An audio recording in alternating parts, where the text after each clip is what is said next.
starting to calm them down. You know. If something like that happens, خلاص, the whole day is ruined. If a door is slammed, Yes. it could be as simple as that. Yes. Hiba's got a rare holistic view of the impact of the war on Sudan's youth. During the battle for the capital, she remained in the city, in an area that was under the army's control. She joined a mutual aid group, worked at the first aid post and the communal kitchen. And she volunteered to teach kids while the schools were shut. I taught science, math, English, sometimes Arabic also. From ages of 4 to 16, 18, to faculty students. But there was no appetite for education at all, because people are losing their families, so there is no interest in education. Most of them, like, my parents forced me to come, and that's what I'm doing. That's all. But So we the were desire trying was not there. to reignite the light, I guess. And I mean, now do you feel that this light has been reignited? It's better than before. It's A lot better than before. But there is still, even them playing is more violent, which is a big problem. Even the humor is about fights and violence and killing. You miss the innocence of the play. We need a lot of mental work. Support. Yes, but it's not available. So it's more like families helping each other, friends. Not everyone is affected by trauma, but millions have still had their world turned upside down, lost opportunities. So many young people here are desperate to learn, to catch up, to get on with their lives. It will be hard to measure the true cost of this war on the youth here, but given that the population is so young, the damage could be felt for years to come. And if Khartoum is bad, it'll surely be much, much worse in more remote war-torn areas where education remains on hold for millions of kids. Without peace and real investment in Sudan's youth, the costs will keep accumulating. In the meantime, it's left to parents and teachers, to community volunteers, to people like Hiba to mitigate the damage. And they at least have shown they will sacrifice a lot to give children a chance. For me, despite what's happening now, there are a lot of resources, good resources. It can be fixed, but a lot of things are not helping. If there's any improvement, mostly it's civil actions, local organizations. So, how do you feel about the future? The Sudanese people, do they think they will be able to rise from this burden of this war? maybe, I don't know.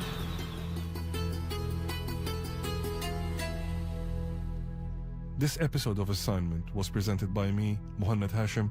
The producer was Alex Lust. That was Assignment from the BBC. I'm Saroja Coelho. Good morning, Manitoba. And hello, Winnipeg. I'm Julie Buckingham in for Marcy Marcusa. You're listening to Information Radio on CBC. 89.3 FM, 990 AM, of course, on the app, and hello to you on YouTube. Welcome to Thursday morning. Current temperature outside our downtown studio right now is 16 degrees.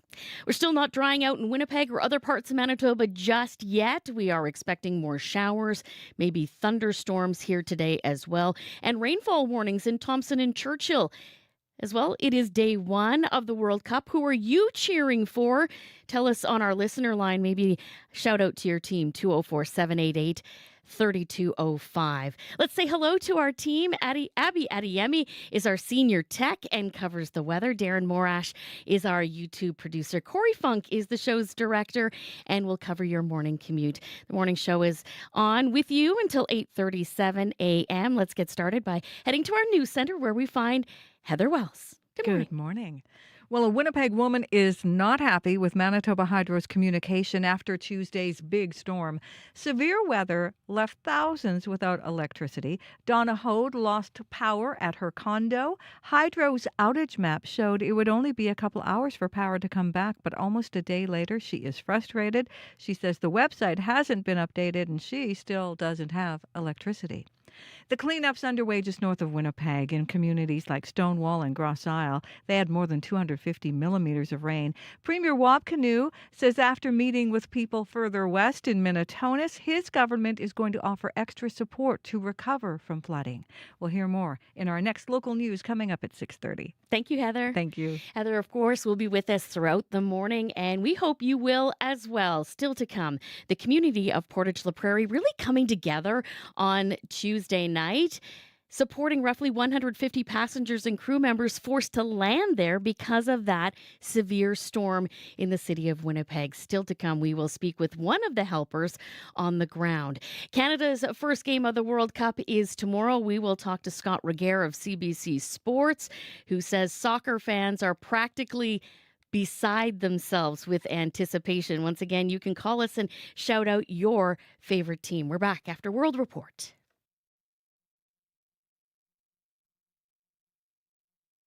On Q. After a decade away, the legendary Canadian indie rock band Broken Social Scene are back with a new album. You're going to hear from original BSS members Kevin Drew and Charles Spearin about their new record and about their early days playing shows with 20-30 people in the audience and 20-30 people on stage. Q with Tom Power. This morning at 10:30 in Newfoundland and on CBC Listen or wherever you get your podcasts. This is World Report. Good morning. I'm Marcia Young. The FIFA Men's World Cup officially kicks off today. As the tournament begins, U.S. Immigration and Customs Enforcement is clarifying its role north of the border. An ICE spokesperson tells CBC News the agency will not support security or conduct any law enforcement at Canadian matches. Earlier this year, Toronto City Council passed a motion opposing the presence of ICE agents in the city. For a second night, violent anti-immigration riots have left parts of Belfast damaged. Police in full riot gear used water cannons to disperse crowds. Demonstrators torched a vehicle and threw firebombs. The unrest started after a video went viral showing a man being critically injured in a stabbing on Monday. An asylum seeker is now facing charges of attempted murder. Anna Cunningham reports from London. Police in full riot gear, backed up by armoured vehicles on the streets of Belfast for a second night. In one area north of the city, a crowd of some 300 people gathered, burning a truck, throwing bricks and petrol bombs at police. Wearing dark clothing and face coverings, they tried to reach a hotel used by asylum seekers. Scrawled on a wall in West Belfast next to a burnt-out car, the words, "Local homes for local people." Paul Doherty, a Belfast councillor, has been helping families who were chased out of their homes. This violence has really taken even me back to very dark days of the Troubles. The Troubles is the term used to describe the violent conflict in Northern Ireland from the late 60s to the late 90s between paramilitary groups and British security forces and nationalist and unionist communities. Hilary Benn, the Secretary of State for Northern Ireland, says this violence is racist thuggery. If you're burning someone out of their home, saying foreigners out, what other word would you use to describe what has been going on? People from Uganda, Somalia, Eritrea, Sudan, Ukraine, forced to flee their Belfast homes. They were terrified, kids were crying. Tawazul Mohammed, a Sudanese refugee, works in Belfast, supporting other refugees and asylum seekers. These are people who recently fled the war in Sudan too. The family of the victim of Monday's knife attack have appealed for what happened not to divide people or fuel hostility. Anna Cunningham, CBC News, London. In Iran, video posted to social media shows missiles being fired from the city of Zanjan. Iran's Revolutionary Guard says it is carrying out retaliatory attacks against U.S. bases in the region. The U.S. military says it's been striking military sites across southern Tehran And U.S. President Donald Trump is expressing his frustration with the pace of negotiations. In a Canadian exclusive, CBC News is reporting from Iran with permission of the government. Tehran imposes restrictions on international journalists. However, officials do not check our material before it is broadcast. The CBC's senior international correspondent, Margaret Evans, is in the capital. And Margaret, what can you tell us? Well, Marcia, this is the second day in a row that we've seen the United States and Iran firing on each other or targets related to them. And this is in the midst of what is supposed to be a ceasefire agreed in April. We received the first reports of a U.S. strike on targets in Iran as we arrived in Tehran last night. The Islamic Revolutionary Guard here in Iran has said they then launched 18 separate strikes against U.S. military targets in the region. And we've also heard from the Jordanian military that they were active overnight intercepting some of those strikes. All of this comes, in the hours after a Qatari delegation left Tehran. They were here to try and gain traction on what's being called a memorandum of understanding between Iran and the United States to put a more permanent, form of peaceful discussions or discussions about peace in place. Margaret, what's the mood in Iran right now? In terms of ordinary Iranians, whenever they hear about a strike, it's a return to fear of more of an all-out war. And beyond that, absolutely everybody talks about the economy and the hit that people are taking, inflation just being wildly out of control. From the government's point of view, from the Iranian authorities' point of view, there is ongoing defiance outwardly, and I think it's matched by some confidence inwardly as well. But the belief that they are managing their trump card, if you like, no pun intended, of the Strait of Hormuz really well, that they see it as a bargaining chip that they've managed well, that they're going to be able to continue to hold as this continues. And what it seems like we're heading into is a bit of a tit for tat limbo that seems to exist without any movement towards a lasting resolution one way or the other. And people are just wondering who holds out the longest, the United States or Iran. Thank you, Margaret. Thanks for having me. The CBC's senior international correspondent, Margaret Evans, in Tehran. The U.S. midterm elections are approaching. There are signs of friction among Republican supporters. A political summit for Christian conservative women wrapped up in Texas. And as the CBC's Katie Simpson reports, there was an unexpected voice of dissent among the speakers.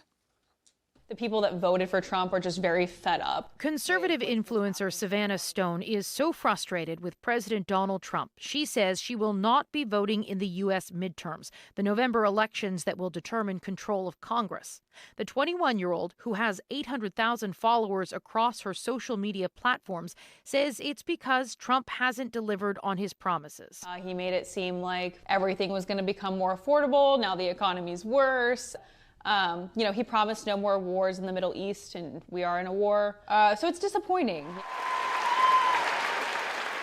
Stone was a featured speaker at the Turning Point USA Women's Leadership Summit this past weekend in San Antonio, a gathering mostly of college students who are united mostly by their Christian faith and support of socially conservative politics.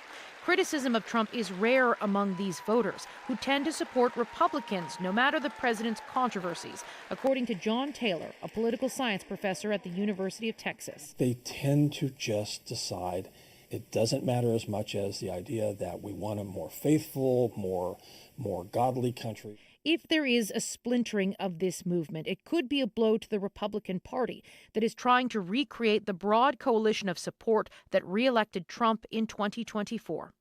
Katie Simpson, CBC News, San Antonio, Texas. The Newfoundland and Labrador government is reviewing old neighborhood safety legislation.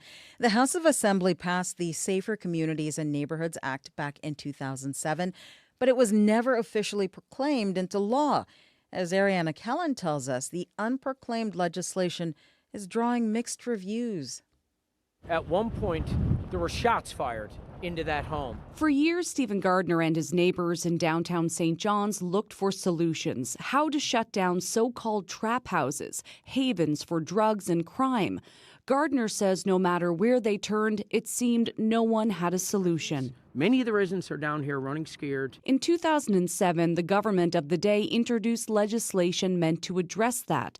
The Safer Communities and Neighborhoods Act, or SCAN, uses civil law and enforcement units to issue warnings for homeowners, evict residents, and shut down drug houses. But it was never put into force. Noise all the time, cars stop and go, a lot of traffic. Ron Jodry lives in St. Stephen, New Brunswick, where the legislation is active. He says SCAN helped his neighborhood by shutting down problem properties, but not everyone sees it as a solution. They haven't gotten that balance right. Megan McDermott is with the BC Civil Liberties Association, where the law is also on the books but not in effect. People can be displaced and have things happen to them with a really big impact, and it can happen really quickly. She's concerned about cases of mistaken identity or having law-abiding citizens swept up in a SCAN raid in a housing unit. Back in Newfoundland and Labrador, the Justice Minister is now taking a second look, saying the nearly 20-year-old legislation is being reviewed. Ariana Kelland, CBC News, St. John's. That is the latest national and international news from World Report. For news anytime, cbcnews.ca. If you're enjoying the World Report podcast, please follow us and tell a friend.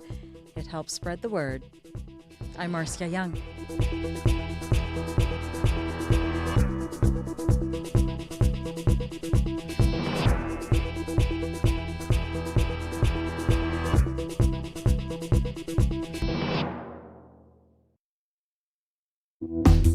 Good morning to you, Manitoba and Winnipeg. I'm Julie Buckingham, in for Marcy Marcusa. You are with Information Radio on CBC 89.3 FM, 990 AM, on the app, and hello to you on YouTube. Welcome to Thursday morning. Right now, outside our downtown studios at Portage and Spence, starting to see the traffic move by. It's 15 degrees. There are some continued warnings in Manitoba. This time in the North. Abby will have your full forecast in just a moment. This hour on the show, we'll take you out to Portage La Prairie and tell you how people really came together to support passengers and crew who ended up being diverted to PLP as a result of the storm the other night. And when should you get screened for breast cancer? Longstanding guidance says 50. But a new group on preventative care is bringing back the discussion on if that should be lowered. Let's begin the show with heading to our news center. Good morning, Heather Wells. Good morning. Well, Tuesday's storms in southern Manitoba led to a barrage of cell phones buzzing with repeated tornado warnings. Some people received nearly 20 alerts before midnight Tuesday. Others had even more. Tyler Semigalski was at a bar in East Selkirk. He says people started ignoring the alerts because the weather outside showed no signs of a tornado. And he worries people are going to start ignoring future tornado warnings if they keep getting issued too broadly. Environment and Climate Change Canada says it is investigating that flood of alerts. Thousands of Winnipeggers have opened claims with Manitoba Public Insurance over flood, hail, and wind damage. MPI says more than 8,000 claims had been reported to them by yesterday. I'll be back with more Manitoba news coming up at 6:30. Looking forward to it. Thanks, Heather. Thank you. Full forecast time now with Abby Adeyemi, and pretty quiet here for the first time in a couple of days. But up north, they are going to get some attention. Well, we have a stalled storm system heading towards the northern part of the province today, and it's going to be an activity for folks in the northern regions that you will be seeing from today into Sunday, so be prepared for that. It's tagged more like a stalled storm system. We're looking at 50 to 80 millimeters of rainfall coming your way, and this will be threatening localized flooding. And if you look at the Churchill region, for example, we've been having like very, temperatures close to zeros in the past few days. And if this rain comes, it's going to really freeze things up if they get to zero again. So that would be something to look out for if it remains active for that part of the province. So this stall system really heading towards the northern part of the province. But for here in Winnipeg, we're beginning the morning with mainly cloudy skies. Current temperatures at the Forks and at the airport, we're seeing 15, 16 degrees there. It's going to be a breezy day as we climb to a high of just 18 degrees today with the winds coming from the northwest, gusting all the way to 60 kilometers later. There is a risk of thunderstorms in the afternoon, and of course, more showers expected tonight into the overnight period. And it's going to be similar conditions across the southern regions. We're going to see a risk of thunderstorms and showers this afternoon, with daytime highs really expected to just be in the upper teens. We won't be seeing anything in the 20s today, more like upper teens. Up north, there's going to be showers coming your way, so prepare for that into Sunday. We're seeing fog in the Churchill area right now. We're looking at temperatures around 4 degrees there, but Winnipeg 15, we're heading to 18. And potentially more showers and thunderstorms later on. Thanks, Abby. Corey Funk is the show's director, also monitoring traffic. A little quieter on the traffic line today. And I didn't come in to start the show and say, by the way, Corey, there's lights out. So that's a good start to the drive. Yes, so far. And I wouldn't be surprised if just because of some of the localized outages, if there is still lights. So I'd love to get updates from people. But what right now, the biggest issues is the highways right now, particularly in the Interlake. So Highway 7 right now between Toulon and 67, which is that highway that takes you to Stonewall, that is closed right now, according to Manitoba 511, because of flooding and water on the highway, so you can't take that. Also, Highway 9 from Clandeboye up to Winnipeg Beach or so, right in between there, lots of spots of localized flooding as well that have closed sections of the highway, so you want to avoid Highway 9. So it seems like if you want to get into that section of the Interlake, Highway 8, at least according to Manitoba 511, is actually your best bet of getting where you need to go into the Interlake this morning. As well, in Western Manitoba, Highway 10 between Swan River and Minnetonka, of course, still closed because of those huge washouts as well. If you see anything else going on out there on the highways or on the roads here in Winnipeg, anywhere else in the province, give me a call on the CBC commuter line. Would love to know. I'm very curious to see if there are still some lights out because of outages. We are working actually to get an update from Hydro this morning on terms of where the outages are. So I put an email out to Peter Tura from Hydro to see, and hopefully we'll get an update on that as well, where it was out. Because as of last, 15,000 customers in Winnipeg were still out as of last night. So give us a call on the CBC commuter line, 204-788-3093.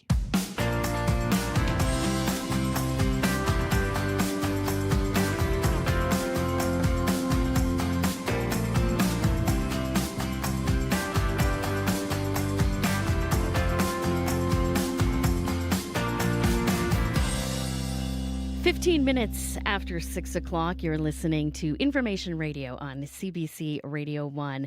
Tuesday's storm causing multiple airlines to change their routes mid-flight, and at least 10 of them wound up diverted to Portage la Prairie. The landing strip, Southport Aerospace Center, a former military base that is currently a property management and development company with about 150 passengers and crew members. Unexpectedly in town, the community of Portage la Prairie did what Manitoba communities do, figure out how to shelter and feed them all. Nathan Pito is the CEO of Southport Aerospace Center and was on the ground providing that help to visitors and joins us now live. Good morning. Morning, Julie. Paint us a picture of that night. When did those planes start landing? Well, we started receiving calls from the tower that around 8 flights at that time had been diverted to Southport, and they were going to be landing on our airfield. So that's when we went into action and started to accommodate those new visitors. Where were those planes coming from? Largely, they were redirected from northern Manitoba, northern Ontario. There's a range of passenger traffic, but there was also a lot of smaller planes, one air ambulance, and some mail carriers as well. So it had it was a random amount of planes out on our airfield, but it was something to see all of them lined up. We traditionally don't get a lot of passenger traffic in that format, so having those different types of aircrafts on our airfield was a new scene for us. How long did the passengers end up spending time in Portage la Prairie? Well, the first passengers arrived not long after 6 o'clock, and they were mostly on their way around 10 or 11 p.m., but we did have an aircraft that came later and departed probably just before 1 a.m. So, anywhere between 6 and 1 a.m., that's a long day out on the apron for sure. How did you see the community of Portage la Prairie come together to support this influx of people? Yeah, as soon as we got the call, I think people really went into action. And I think we, like you said, Manitobans are very caring people. And when people need help, we step up. And what we saw on site here is there's a number of different organizations that help Southport run. That includes, we largely do military flight training. So KF Aero is the contractor on site, Canadian base operators, the staff in our dining hall, the Southport staff. We all realized that this was a long day for these people and we needed to help them as soon as we could. So what we did is when those aircraft landed, we got them into our dining facility, got them comfortable, got them fed, made sure that they had access to facilities. Some of the people had been on the aircraft since 11 a.m. They were tired, they were a little frustrated, and they just needed a safe harbor. And we were really proud to provide that together.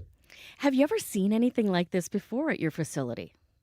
It's a very unusual thing to happen at Southport. Like I had mentioned, military flight training is largely what we do on site, although we obviously are a Transport Canada licensed site.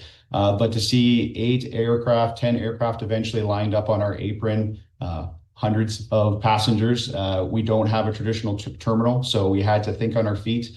And, it was also challenged by the fact we were having weather alerts, as you mentioned, risks of tornadoes. And we're out on an airfield that doesn't have a terminal, so we had to think pretty quick to move passengers in the dining hall, make sure that they were in a safe place for storm reasons, but then also take care of their other needs. What was your role that night? So ultimately, I'm the accountable executive for the airport, so my job is everyone's safety, and that was paramount for everybody involved, including the airlines, the pilots. We wanted to make sure the passengers were safe, that they're well taken care of. We had a lot of young families, elderly people are being transported for medical services. So there was a lot of vulnerable people there. And first things first, you want to make sure that their safety is taken care of. So that was my responsibility. But after that, after those initial safety needs and we knew people were in a safe place, the next concern was let's make these people as comfortable as possible. A credit to the dining hall here on site. The staff reopened up the food line. The cafeteria, we got everybody fed, we got everyone access to services, and the smile started to return to the passengers' faces, which was nice to see after a very long day. I heard you may have driven some people to Winnipeg. Oh, yeah. So when we actually got everybody off and on their way, there was several passengers that weren't able to get into Winnipeg. They were a smaller plane. Obviously, Winnipeg was prioritizing the larger planes for passengers. And they were trying to find taxis, trying to find ways to get back in. So since the safety issues had been resolved, I offered to drive them into Winnipeg and get them back to their cars there. So that was an interesting drive, as you can imagine. The weather there, I probably, in retrospect, shouldn't have taken the drive at that time. But I think everybody just wants to get home and back to their families, and it was a pleasure to help them out. Well, that is certainly friendly Manitoba. In response, what was sort of the feeling that was left with you and your team from the passengers? I think top to bottom, we were just really proud to show what Southport and the partners here on site. Again, I just want to make sure I'm mentioning KF Aero, Canadian base operators, Brown Fine Food Services. I mean, everybody came together to make sure that safety was first and then comfort was first and that we could help people in need. That leaves you with a good feeling, and I'm really proud from the entire team how we stepped up, kept people safe, and made their day a little bit more comfortable. I'm quite sure those 150 people are very thankful that you and your team were there. Thank you for joining us and telling us a little bit about your storm adventure on Tuesday night. Thank you. My pleasure. Take care. Nathan Pito is the CEO of the Southport Aerospace Center. On the topics that matter, your voice should be heard. It looks like this is maybe a one-day blip when farmers across the province need hot and dry. Radio Noon is where you can voice your take. In general, it's harder to find a job even if you're educated. I'm Marjorie Dowhouse. From 12:15 to 1 p.m., Radio Noon opens the phone lines on one important topic. When I was 5 or 6, my parents gave me seeds and helped me plant them. That was probably close to 70 years ago. And here I am still gardening. It just brings everyone together. Radio Noon's call-in segment, 204-780-0893. We want to hear from you weekdays on CBC. 22 minutes after 6 o'clock. Yes, we do want to hear from you on CBC. 204-788-3205 is our listener line. As we build excitement to the World Cup, we know that Winnipeg in Manitoba is a multicultural place. So give us a call and shout out the team that you are cheering for. Perhaps you have a cheer or a song. Share that with us on our listener line. A new advisory committee is reviving old conversations when it comes to starting screening for breast cancer.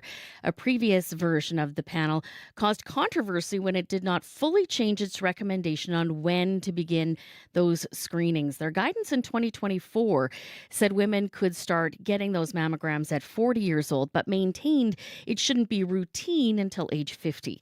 In January, the Manitoba government dropped the age for screening self-referrals from 50 to 45 and promised to eventually drop it to 40, but has not said when it plans to do that by. Here to explain is Ali Sabri, a breast radiologist and assistant professor at McMaster University, joining us from Hamilton. Good morning. Good morning. Why was that guidance in 2024 so controversial? The guidance were controversial because there were some debates behind it. Is it going to give lots of stress to a younger population to go through the screening earlier or not? Does the government have enough resources to back up this new recommendation? Or a denser breast, which is more common in a younger population of age 40, cause more false positive when it comes to breast cancer, and again, bring more anxiety to the society and more cost. Those were the debates behind it. Many provinces already allow women 40 and over to be screened without that referral. So why do we need a more solid recommendation from the advisory panel? Yes, you mentioned many provinces. They already applied this age 40, but as far as I know, including your province, the age 40 has not become a standard yet. And if we have a more solid recommendation from the new committee, I don't think there would be any debate or any delay further acceptable to start at age 40. So I guess that's like basically a backup and enforcement to make all the provinces to come to this new recommendation. How effective, though, are those earlier breast cancer screenings? Very good question. It is well known and backed up by many researchers that the breast cancer, which pick up in earlier age, can be much more aggressive. So imagine you pick up a more aggressive breast cancer at much earlier age. For example, when the lesion or that cancer is less than 1 centimeter. There is tremendous type of treatment and hope to treat that invasive cancer at earlier age. So picking up that cancer earlier not only is like a very rewarding point for the patient and the family, also for the society, which is not dealing with an advanced cancer already metastasized to the whole body, and the patient should go through years of treatment and the success is not guaranteed. Also, denser breast is associated with more cancer. And this is also well known in radiology society and in medicine, that if you have a denser breast, the possibility of you have cancer is more. So again, younger population have denser breast. So then why we should ignore them and wait another 10 years in the road to pick up a cancer which was there perhaps years before. Can you explain some of the arguments against screening breast cancer in young women? Yes, I started the conversation with this. For example, the anxiety it comes with, and I argue that the anxiety that you pick up an invasive cancer 5 years later is much, much more for the family and the patient comparing going through a test which is not taking more than your 20 minutes of your time, and make sure you don't have that cancer. The other argument is that picking up a cancer in a very dense breast is difficult. So it needs expertise, it needs that the radiologist who looking at that mammogram has years of experience to deal with this kind of breast, and in the same time should have some backup modalities, for example, supplement a dense breast, which is again common in younger population, with doing an extra ultrasound if they think they need, or other modalities. Even sometimes they go further and they do MRI. So if you have the expertise and if you have done this before, a dense breast, it should not be like a no for doing a mammogram. Basically, it's even more recommended to make sure that there is no cancer, small cancer hidden among those dense fibroglandular tissue that is very common in younger patients. Less than a minute remaining. What would you tell women in their 40s? I think they should push for it. They should go to their family physician. They ask for the referral, and they don't wait for a letter to come to their mailbox and ask them to go. And if the province is basically recommending that this eventually will be age 40, they should make sure that this happens soon. Thank you so much for joining us this morning. Really appreciate the conversation, and no doubt we'll have to wait and see what the guidance ultimately comes from the new panel. Thank you for doing this. You are very welcome. Take care. Bye-bye. That is Ali Sabri. We reached him in Hamilton, and he is a breast radiologist and assistant professor at McMaster University.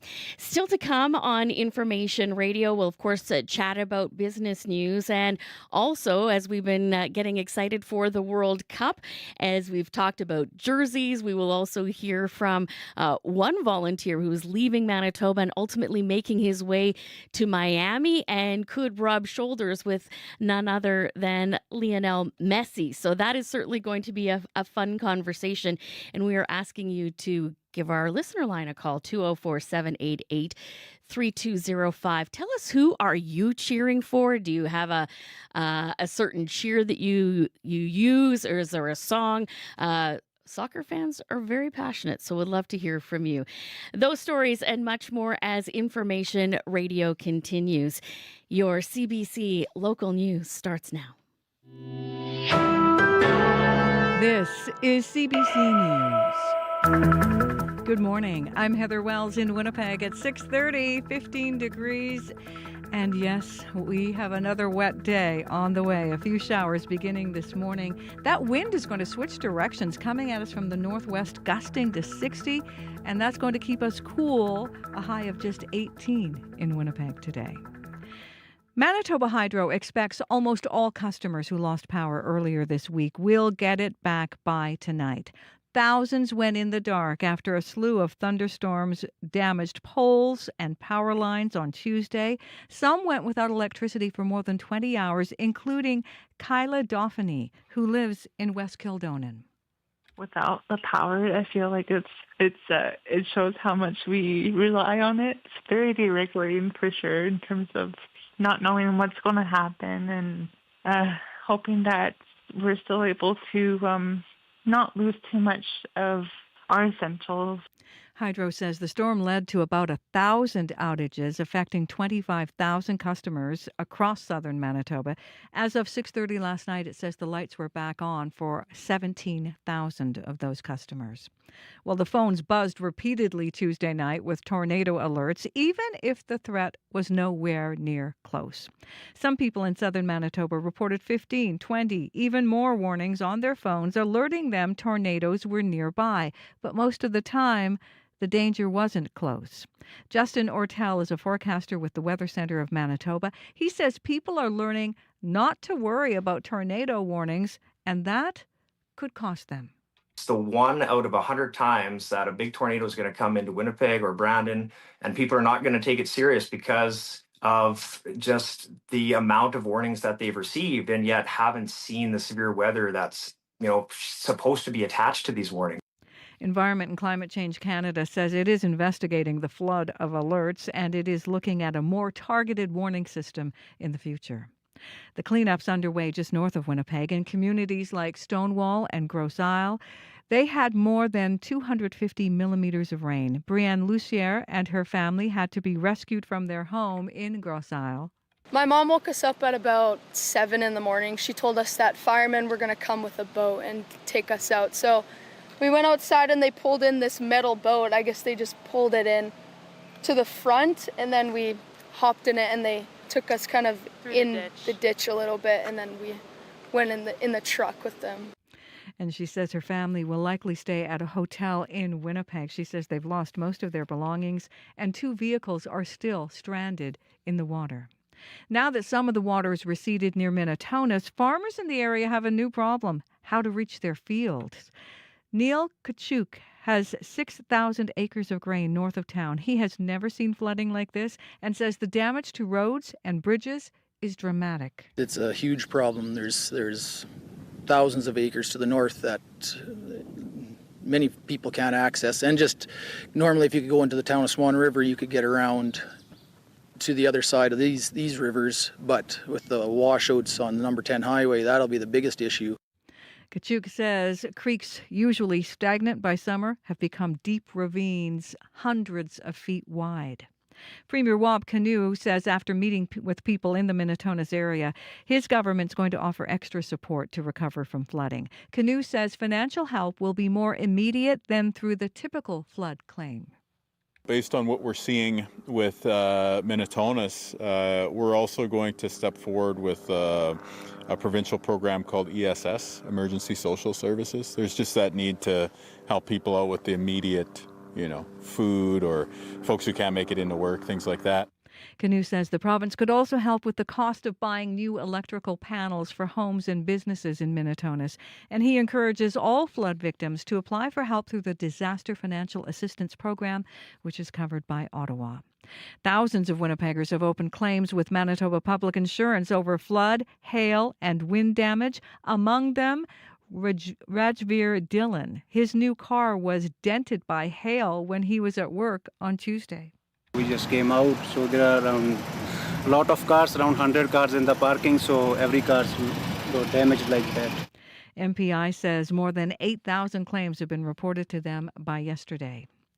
Well, the FIFA World Cup begins today with the opening match of the tournament playing in Mexico in front of 80,000 fans. Former footballer Joaquin Beltran says fellow Mexicans are excited. The expectation for the first match against South Africa, it's high for a win, but the coach and the players feel the pressure of making a good World Cup and make the 3 points in the first match to start with the right foot, the World Cup. This year's tournament's taking place across 3 countries, Canada, Mexico, and the U.S. The first Canadian game is tomorrow in Toronto. You can find the latest news updated throughout the day. All you have to do is head to cbc.ca/Manitoba. Thank you, Heather Wells. Thank you. Talk again soon. Heather, of course, looking after all of our news and information this morning from the Manitoba News Center. All right, time to check the forecast. About 15, 16 degrees, depending on where you are in the city of Winnipeg. But Abby, more rain, perhaps more thunderstorms in the city. And then when we go up north, they're going to get drenched. Yes, looking at a heavy rainfall warning actually coming towards the northern parts of the province. We have this stalled storm system that is coming your way. It's going to be bringing about 50 to 80 millimeters of rain from today through Sunday. The rain already started in some areas, and it's already moving towards the Churchill area. We're already seeing foggy conditions there and the rain around the Thompson area, and this is threatening to bring localized flooding and even washouts on frozen ground. So it's going to be kind of tricky into Sunday in that part of the province. While for the southern region, we still see active, we don't have any warnings, but there are active systems in the southern part of the province. Most of the regions down south will definitely be getting showers and thunderstorms again today. Winnipeg, we're looking at morning temperatures really going to be hovering around this 15, 16s before we get to a high of 18 later today. And we already see that system building across the province, across the city rather. The wind's already picking up and it's developing a very good chance of showers into the tonight and overnight period for the city. While across the southern areas, we're seeing 15s and 13s, mainly cloudy, and there's going to be showery conditions more than towards Headingley. 14 at this time, mainly cloudy. Warming up to 19 degrees. Brandon and nearby, also cloudy. 13 degrees at this time. Northwest winds, we will see your highs around 18 with afternoon thunderstorm risk. From Dauphin towards the Roblin area, we already have light rain falling in that part of the province. 13 degrees at this time. Steady temperatures, it's going to stay there. You might just touch 15 later. Gimli is looking at some mainly cloudy conditions at this time. Also expecting some afternoon showers. Highs would only get to 18. Then we track it into the central part, the part, Flimflam. We're looking at temperatures around 12 degrees, breezy northwest winds warming up to 14. Norway House, seeing cloudy skies, 12 degrees right now, mild winds, 15 you get to later. Rain in the forecast. Thompson also experiencing light rain at this time at 11 degrees with strong northwest wind gusts. Temperatures will fall to 9 degrees later this afternoon. Lynn Lake is also around 10 degrees with windy conditions. You'll see your highs only around 12. Gimli, light rain falling there at 11. Temperature falls to 8 by the afternoon period. And for Tudela Lake, we have 7 degrees there with light rain falling. Temperatures will get to 11 later. While those foggy conditions in the Churchill area still continues, 4 degrees at this time, windy north gust. Temperatures falls to 2 degrees this afternoon. And those heavy rainfalls coming towards that part of the province. So it's more like a split between wet, one inbound north, and a windy, showery south today. For the city, we are going to get to 18. We're just stalling at 16 for now. All right. Thanks, Abby. Thank you. Corey Funk is now here, show's director, and also when it comes to traffic, it looks like a bit of a urban-rural split. Pretty quiet in the city right now. Highways, different story. Exactly. That's exactly what we're seeing right now. The highways, the issue, of course, mostly in the Interlake area with flooding, causing some localized washouts, particularly Highway 9 between Clandeboye and Winnipeg Beach. There's a bunch of washed out parts of the highway that you're going to want to avoid Highway 9 if you're going to that area. Highway 7 as well, between Toulon and Highway 67, which is a turnoff that takes you to Stonewall, also closed right now, according to Manitoba 511, because of flooding. So actually your best bet to kind of get into that area, the Interlake, is Highway 8. Looks like that has no issues that I'm seeing right now on Manitoba 511. As for Western Manitoba, Highway 10, of course, because of those big washouts from earlier this week and later, earlier this week, Highway 10 between Minnetonka and Swan River still, of course, closed as well. If you have any other updates for me, what you're seeing out there, other sections of the highways that might be washed out that maybe I didn't catch, give me a call on the CBC commuter line, because things change quickly out there, as we all know well here in Manitoba. Give me a call on the CBC commuter line. That number, 204-788-3093. Thank you, Corey. It's time to check business now, 20 minutes before 7 o'clock. Crystalie Ramlakani is here with the business report. And Crystalie, I understand investors seeing a dip in the market, so what's the latest? Yes, that's right. So world shares are mixed today following another sell-off of artificial intelligence stocks that dragged the U.S. market sharply lower. So yesterday, Wall Street's former superstars continue to face heavy scrutiny. The S&P 500 sunk for its first back-to-back drop in 3 weeks, and it's back to where it was in early May now. The Dow tumbled by more than 900 points, and the NASDAQ led the market lower and gave back more than 500 points.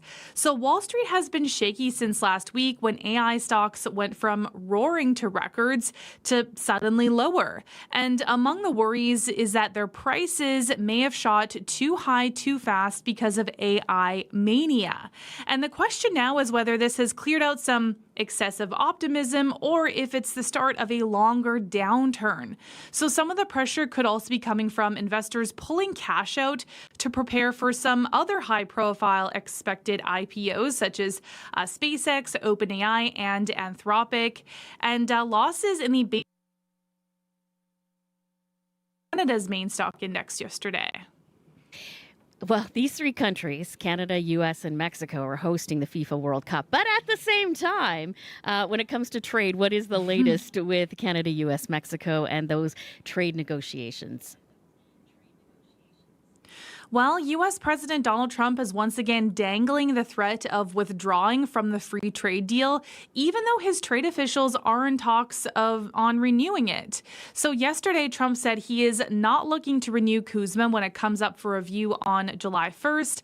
While the agreement doesn't actually expire until 2036, any country can withdraw from it by giving 6 months notice.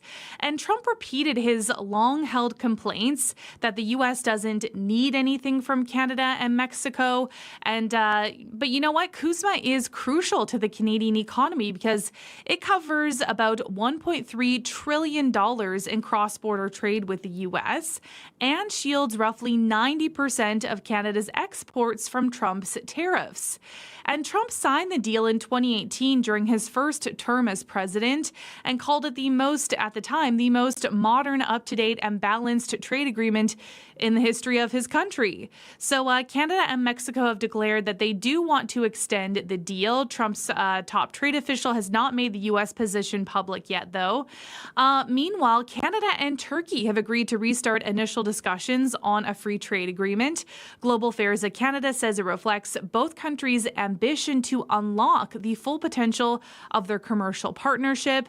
Canada and Turkey held talks in 2010 and in 2013, but the federal government's website says there was not enough common ground at the time to pursue negotiations. So next we're going to learn more about an investigation into the chatbot Grok today. Yeah, that's right. So the Federal Privacy Commissioner is going to release the results of an investigation of sexual deepfakes created by Elon Musk's Grok AI chatbot. So the investigation was launched in January to examine the proliferation of sexualized deepfakes created by Grok and shared on the social media platform X. So the commissioner has said the non-consensual use of personal information to create deepfakes, including intimate images, that poses serious risks to privacy rights. And the wave of images drew a global backlash, and the Canadian government, in response, introduced legislation to criminalize non-consensual sexual deepfakes. And when it comes to publishing, Canadians could soon have a better chance on getting the cover of Time. I need to do my hair again. Yeah, that's right. So the 103-year-old American magazine says it's launching a Canadian edition in partnership with Toronto-based Arts House Media Group, the company that's behind Billboard Canada and Rolling Stone Canada. So the new venture will combine original Canadian reporting with select content from Time's global newsroom. And the magazine says coverage will span business, politics, culture, technology, climate, and more, while highlighting the people and issues shaping Canada's role in an increasingly interconnected world. So the publication will launch with a Canadian office and a team of 6 full-time and 4 part-time staff. It's going to publish 1 print edition annually and quarterly digital covers, along with video content, social media coverage, and live events. Time Canada is set to debut its first cover this fall. But of course, this launch comes at a tricky time for Canada-U.S. relations, like we were just talking about, which have been tarnished by annexation threats and a ticking clock on a trade pact that dictates much of the North American economy. It's going to be fascinating to watch who winds up on the cover. Thanks for doing this morning. Yes. Crystalie Ramlakan joining us with the business news.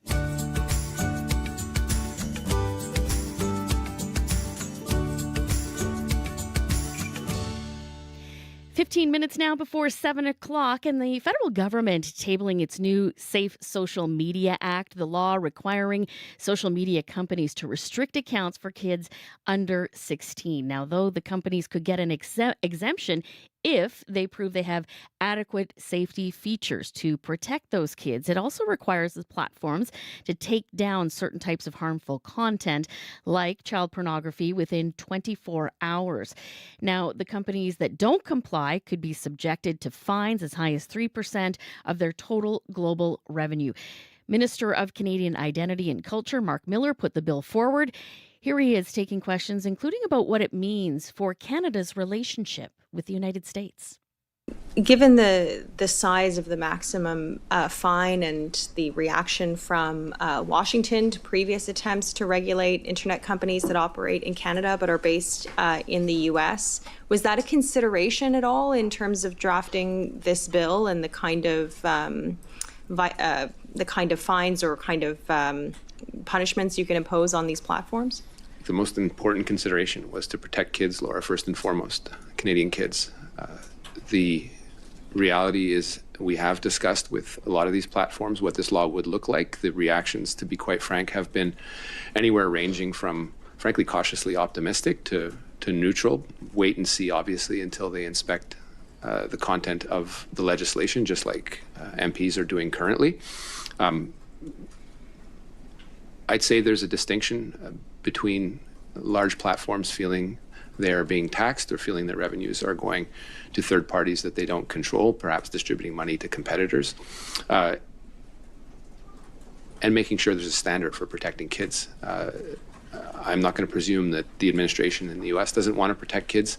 And in fact, we see many acts in Congress that are starting to mirror in a piecemeal fashion some of the most important parts of this bill, which is first and foremost to remove material, but also to prevent the harms from happening in the first place. The Trump administration has repeatedly warned against foreign countries seeking to regulate U.S. tech companies. They argue that the U.S. should maintain responsibility for governing its sector.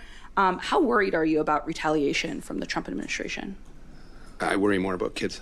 So you're not worried about retaliation? About kids. I worry about making sure kids are safe in this country, Mickey. That is the Minister of Canadian Identity and Culture, Mark Miller, speaking to reporters in the House of Commons yesterday. Manitoba may have a reputation for being cold and flat, but our podcast isn't. I'm Marcy Marcusa, the warmest host on the prairies. Even when my podcast, This is Manitoba, is exploring some challenging issues. I'm never flat when it comes to holding our leaders to account. Some of those interviews have been called spicy.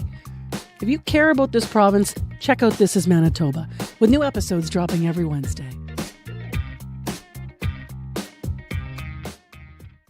11 minutes before 7 o'clock, and this feels like Christmas Eve for footy fans around the city, the province, and our country. Canada plays its first World Cup match tomorrow. Scott Reguer of CBC Sports joins us with a look at the team's chances and what kind of legacy the tournament could leave behind. Good morning.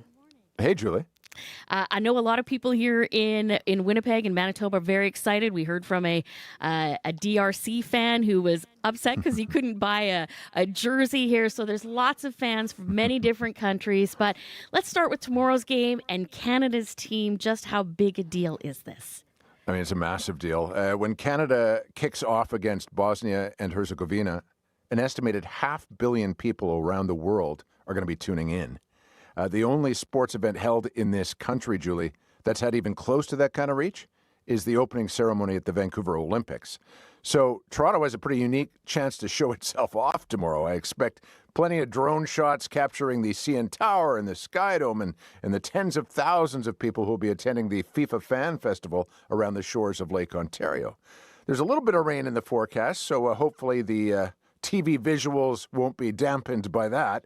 As for the game itself, a slightly wet pitch is actually a good thing if you want to see a faster and more technical game.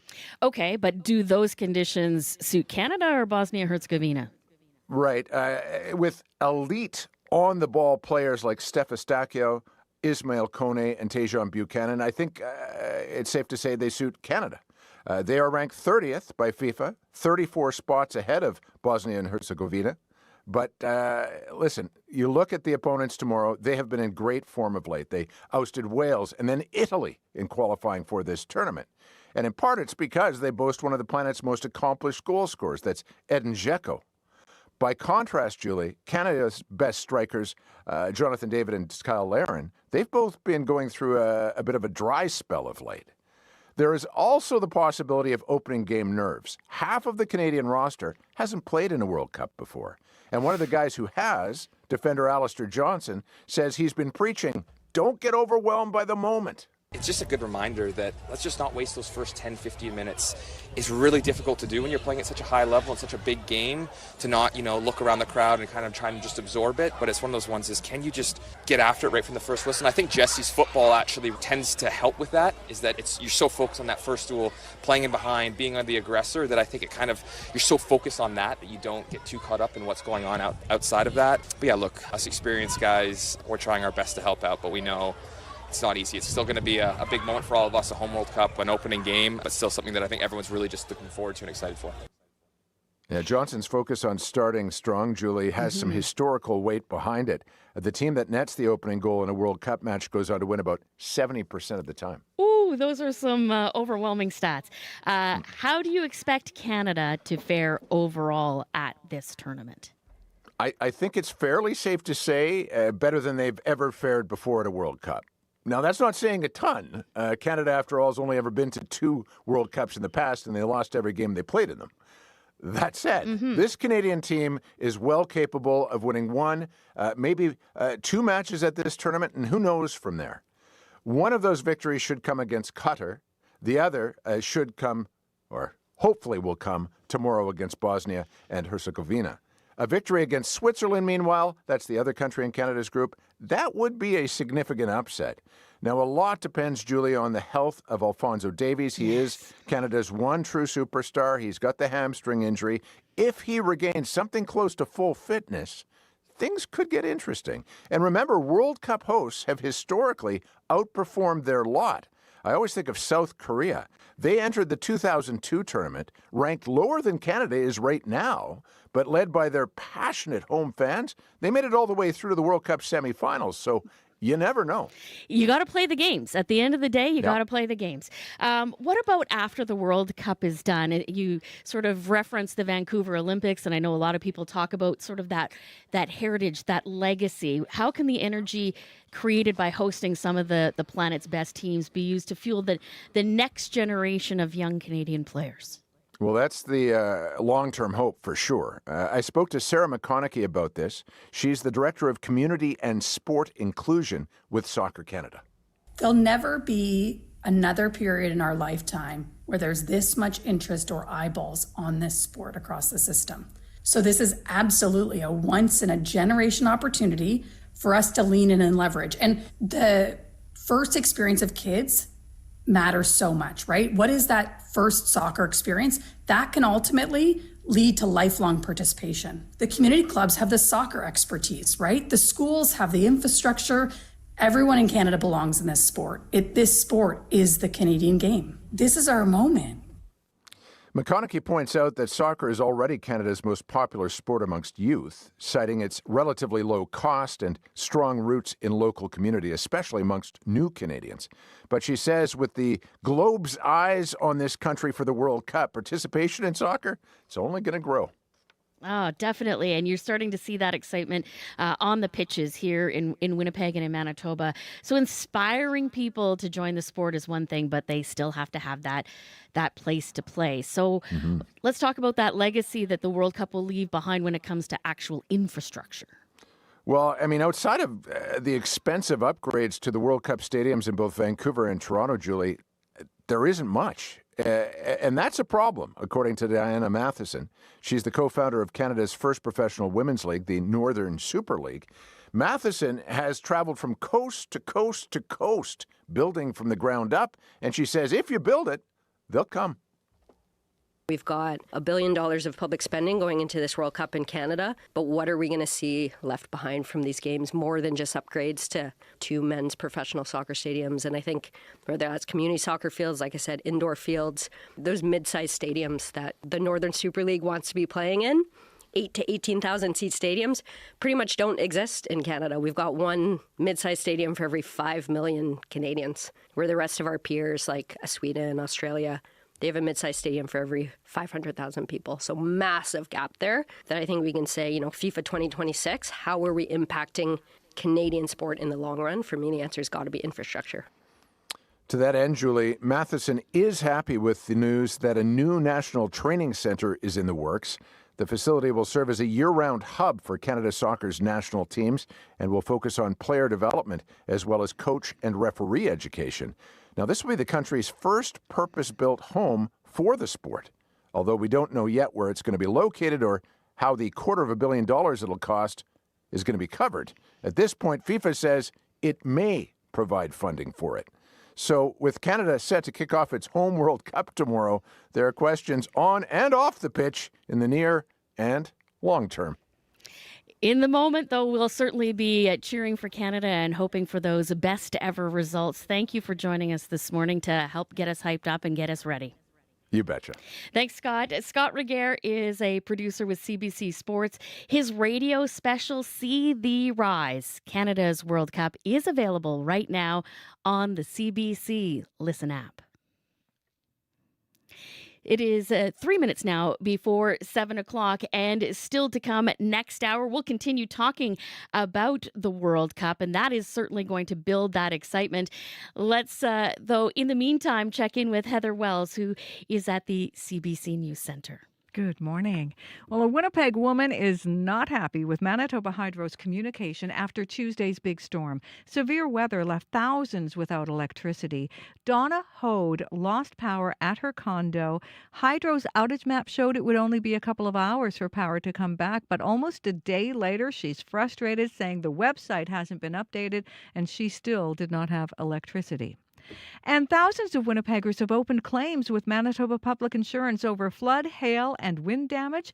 MPI says more than 8,000 claims had been reported to them by yesterday. I'll be back with more Manitoba news at 7:30. We'll look forward to it. Thank you. Mainly cloudy in the city of Winnipeg today. Few showers beginning this morning. Risk of a thunderstorm this afternoon, wind gusting to 60 this morning, the high just 18 degrees. And there are rainfall warnings for both Thompson and Churchill with up to 80 millimeters possible in those locations right through until Sunday morning. So there's certainly something to watch there. When it comes to traffic, Highway 7 from Toulon to Highway 67 is closed due to flooding. Lots of localized flooding on Highway number 9 as well between Clandeboye and Winnipeg Beach. Certainly call Corey if you're seeing something out on the highways or inside the city today. The commuter line is 204-788-0893. And after the top of the hour, Manitoba Public Insurance says it's had over 8,000 claims so far after Tuesday night's storm. And that number is certainly expected to grow. We'll hear more from MPI's VP about what you need to know if you've got to make that claim. Stay with us. We'll be back after World Report.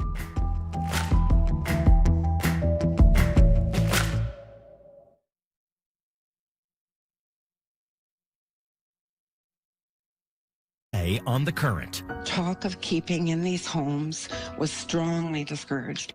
In the decades after the Second World War, hundreds of thousands of Canadian women were forced to give up their babies for adoption. We'll hear from women about the long-term effects this had and why they want an apology from the government. That's coming up on The Current. The Current with Matt Galloway. This morning at 8:37, 9:07 in Newfoundland, and on the CBC Listen app. This is World Report. Good morning. I'm Marcia Young.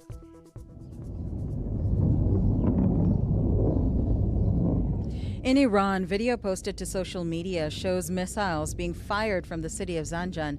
Iran's Revolutionary Guard says it's carrying out retaliatory attacks against U.S. bases in the region. The U.S. military says it's been striking military sites across southern Iran. And as U.S. President Donald Trump says, he's expressing his frustration with the pace of negotiations. In a Canadian exclusive, CBC News is reporting from Iran with permission of the government. Tehran imposes restrictions on international journalists. However, officials do not check our material before it's broadcast. The CBC's senior international correspondent, Margaret Evans, is in Tehran. And Margaret, what can you tell us? Well, Marcia, this is the second day in a row that we've seen the United States and Iran firing on each other or targets related to them. And this is in the midst of what is supposed to be a ceasefire agreed in April. We received the first reports of a U.S. strike on targets in Iran. As we arrived in Tehran last night, the Islamic Revolutionary Guard here in Iran has said they then launched 18 separate strikes against U.S. military targets in the region. And we've also heard from the Jordanian military that they were active overnight intercepting some of those strikes. All of this comes, in the hours after a Qatari delegation left Tehran. They were here to try and gain traction on what's being called a memorandum of understanding between Iran and the United States to put a more permanent, form of peaceful discussions or discussions about peace in place. Margaret, what's the mood in Iran right now? In terms of ordinary Iranians, whenever they hear about a strike, it's a return to fear of more of an all-out war. And beyond that, absolutely everybody talks about the economy and the hit that people are taking, inflation just being wildly out of control. From the government's point of view, from the Iranian authorities' point of view, there is ongoing defiance outwardly, and I think it's matched by some confidence inwardly as well. But the belief that they are managing their trump card, if you like, no pun intended, of the Strait of Hormuz really well, that they see it as a bargaining chip that they've managed well, that they're going to be able to continue to hold as this continues. And what it seems like we're heading into is a bit of a tit for tat limbo that seems to exist without any movement towards a lasting resolution one way or the other. And people are just wondering who holds out the longest, the United States or Iran. Thank you, Margaret. Thanks for having me. The CBC's senior international correspondent, Margaret Evans, in Tehran. For a second night, violent anti-immigration riots have left parts of Belfast damaged. Police in full riot gear used water cannons to disperse crowds. Demonstrators torched a vehicle and threw firebombs. The unrest started after a video went viral showing a man being critically injured in a stabbing on Monday. An asylum seeker is now facing charges of attempted murder. Anna Cunningham reports from London. Police in full riot gear, backed up by armoured vehicles, on the streets of Belfast for a second night. In one area north of the city, a crowd of some 300 people gathered, burning a truck, throwing bricks and petrol bombs at police. Wearing dark clothing and face coverings, they tried to reach a hotel used by asylum seekers. Scrawled on a wall in West Belfast next to a burnt-out car, the words, "Local homes for local people." Paul Doherty, a Belfast councillor, has been helping families who were chased out of their homes. This violence has really taken even me back to very dark days of the Troubles. The Troubles is the term used to describe the violent conflict in Northern Ireland from the late 60s to the late 90s between paramilitary groups and British security forces and nationalist and unionist communities. Hilary Benn, the Secretary of State for Northern Ireland, says this violence is racist thuggery. If you're burning someone out of their home, saying foreigners out, what other word would you use to describe what has been going on? People from Uganda, Somalia, Eritrea, Sudan, Ukraine, forced to flee their Belfast homes. They were terrified, kids were crying. Twazel Mohammed, a Sudanese refugee, works in Belfast, supporting other refugees and asylum seekers. These are people who recently fled the war in Sudan too. The family of the victim of Monday's knife attack have appealed for what happened not to divide people or fuel hostility. Anna Cunningham, CBC News, London. Health officials in the Democratic Republic of Congo have recorded nearly 600 Ebola cases. Since April, the virus has killed more than 100 people. Response teams are struggling to contain the outbreak. Chris Ochemringa has this report from Kinshasa. A grief-stricken family mourns a relative who died of Ebola in the northeast of the Democratic Republic of Congo. The deadly disease has spread rapidly in the DRC since late April. Health workers are struggling to contain the outbreak in a region where ongoing conflict has hampered response efforts. During a recent visit to the affected area, World Health Organization Director General Tedros Ghebreyesus called on armed groups to stop fighting. I asked for a ceasefire message to the warring parties. And the other problem is displacement. People are displaced because of conflict, and that makes it very difficult to contain the outbreak. Despite the risks, health workers continue to treat patients and prevent the disease from spreading further. Professor Christian Gandu is the coordinator of the DRC's Public Health Emergency Operations Center. He says, "We have sadly had several deaths, but our response teams are also working hard to determine how to deploy a response strategy. The Ebola strain circulating in the DRC currently has no approved vaccine. Health workers are relying on infection control measures and supportive care to limit its spread." Chris Ochamringa for CBC News, Kinshasa. The biggest sports tournament on the planet starts today. The FIFA Men's World Cup begins this morning in Mexico City. In Montreal, football fever is taking over. The city is home to Canada's largest Haitian diaspora. This year, Haiti returns to the Men's World Cup after a 52-year absence. Natalia Weichsel has that story. At Hans Coiffeur Barbershop in Montreal's Villeray neighborhood, barber Adam Grégory Seremé is getting ready to celebrate his home country of Haiti. Je suis à 100% derrière mon pays, je suis pour soutenir même jusqu'au dernier goutte du sang. Seremé says he's 100% behind his team and that his love for the game runs deep. Samedi, ce sera une autre chose. Seremé says he's anxiously awaiting Haiti's first World Cup match against Scotland this Saturday. To celebrate, he'll be organizing a cookout at his shop. Across town on Saint Denis Street, Mani Mauvais is getting ready to welcome a crowd of fans to her Haitian restaurant. Mauvais says she'll be serving up some of the country's most famous dishes, griot and chicken with acras. She says the result on the field isn't important. The real victory is celebrating Haitian pride. Peu importe ce qui se passe, on est fiers. At the cultural center Maison d'Haïti, preparations are already underway to host an official watch party for nearly 500 people.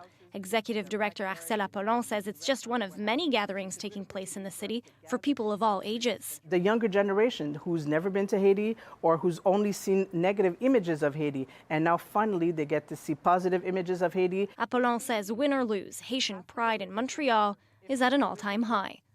Natalia Weichsel, CBC News, Montreal. Finally, a milestone anniversary in rock history to close out the morning.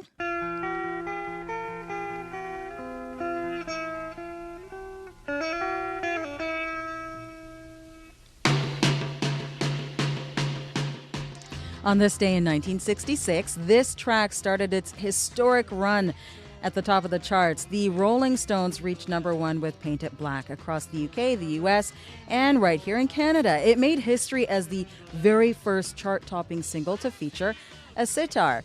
Here's something you might not have known. The song's heavy driving rhythm came from bass player Bill Wyman laying on the floor and pumping an organ pedal with his fist.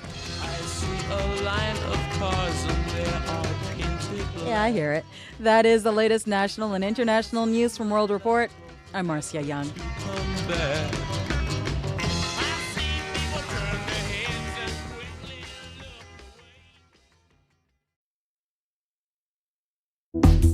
Good morning to you. I'm Julie Buckingham in for Marcy Marcusa. You're with Information Radio on CBC 89.3 FM 990 AM on the app and on YouTube. Welcome to Thursday morning. Right now, it's still 15 degrees in downtown Winnipeg outside our Studio 15 at Portage and Spence. Abby has your full forecast in a moment. Spoiler alert, there are some warnings in effect. This hour on the show, we'll continue to talk about the World Cup and one Manitoban's soccer dreams coming true after being a ref in our province for 14 years. He's now headed to Miami to help out at the FIFA World Cup. We'll bring you more about his story. And we'll also be joined by Ottawa Police and how they are dealing with the toxic drug supply in that city. Lots still to come on our show, so let's get right to it. Let's start with Abby Adeyemi in the forecast. And sorry, we should go to Heather first, right? Oh, let's go to Heather Wells. Heather Wells. The forecast is very important. It is very important. The weather has been so top of mind lately. So, but I'm sure you're going to talk about what happened in the weather. We're still talking about the there forecast. we go. Past weather, though. So the storms on Tuesday led to a barrage of cell phones buzzing with repeated tornado warnings. You may have heard yours going off several times. Some people received nearly 20 alerts before midnight on Tuesday. Tyler Semagelski was at a bar in East Selkirk. He says people started ignoring the alerts because the weather outside showed no signs of a tornado. He worries people are going to ignore future tornado warnings if they keep getting issued too broadly. Environment and Climate Change Canada says it is investigating that flood of alerts. And Premier Rob Canoe says after meeting with people in flood-soaked Minnetonka, his government is going to offer extra support to recover from flooding. We'll hear more about that in our next local news at 7:30. Okay, so that's the past weather. Now the current weather, Abby Adeyemi. Yeah, Julie, good morning. Northern Manitoba is actually under this heavy rainfall warning, actually, due to this stalled storm system that's going to be bringing about 50 to 80 millimeters of rain starting sometime today through Sunday. And this will be threatening localized flooding and washouts on frozen ground as you travel towards the Churchill region. So be prepared for that. But down south, it still remains more like active free. We're just going to be getting more like more storms and thunderstorms, rain and thunderstorms. You might be noticing it. For Winnipeg, we're starting the day with some mainly cloudy skies. Current temperatures hovering near 16 degrees. Expect a few showers to begin sometime this morning, along with, just a breezy day ahead as we climb towards that high of 18 with some winds coming from the northwest. As mentioned, there's going to be that showers coming. And then in the afternoon, a risk of thunderstorms will be coming your way as well. And that will be the similar conditions we will be seeing across the southern region from the Pembina Valley region all the way down to the Parkland region. We'll be seeing such weather conditions. But far north in the Churchill area, still stuck around 4 degrees, and we have foggy conditions there. Thompson currently seeing light rain there at 7 degrees. Thompson is currently around 10 degrees at this time. But Winnipeg, we are at 15, heading to 18. A few showers starting anytime soon. All right, we'll watch for it. Thanks, Abby. Our show's director, also watching traffic, is Corey Funk. And as we've seen, a lot of that rainfall has filled in some of those potholes. I drove by one. Ironically, they were fixing a water main break on Pembina Highway. The hole left behind is now filled with rainwater. Right. So there's still some hazards out there Yes. to keep in mind, especially out on the highways. Yes. Let's start with the highways, but there are some lights out in the city as well. But I will say Highway 7 between Toulon and 67 closed because of flooding. Highway 9 between Clandeboye and Winnipeg Beach, lots of localized flooding there as well. Avoid that area, as well as Highway 10, of course, between Minnetonka and Swan River closed as well because of flooding. Here in the city, there's a bunch of lights out. Hydro just let folks know that the lights are out right now because of a hydro outage at Ellis and Wall, Ellis and Erin, Ellis and Valor, Sargent and Valor, and St. Matthews and Valor. So all the lights out there as well. The lights are out at Henderson and Layton and Henderson and Kimberley as well. Igor called totally out right now. So treat it as a four-way stop. Might be very slow going, as you can imagine, in those areas. As well, Jeff called with, I almost forgot that it's construction season as well. Oh, yes. Who knew? I know, right? Called to say there's been that construction ongoing at St. Mary's. It's expected to go for a long time still. But northbound St. Mary's between Abinogi-Meekna and Dakota or so, it was in the right-hand lane, but now it's moved to the left-hand lane. So just keep when right. you're getting used to it. I know, exactly. So keep right to get around there. Might still be slow going, just in a different area. That's all. If you see anything else going on out there, you want to give me an update, let me know. I'm curious how all these light outages are impacting traffic. You can give me a call, 204-788-3093.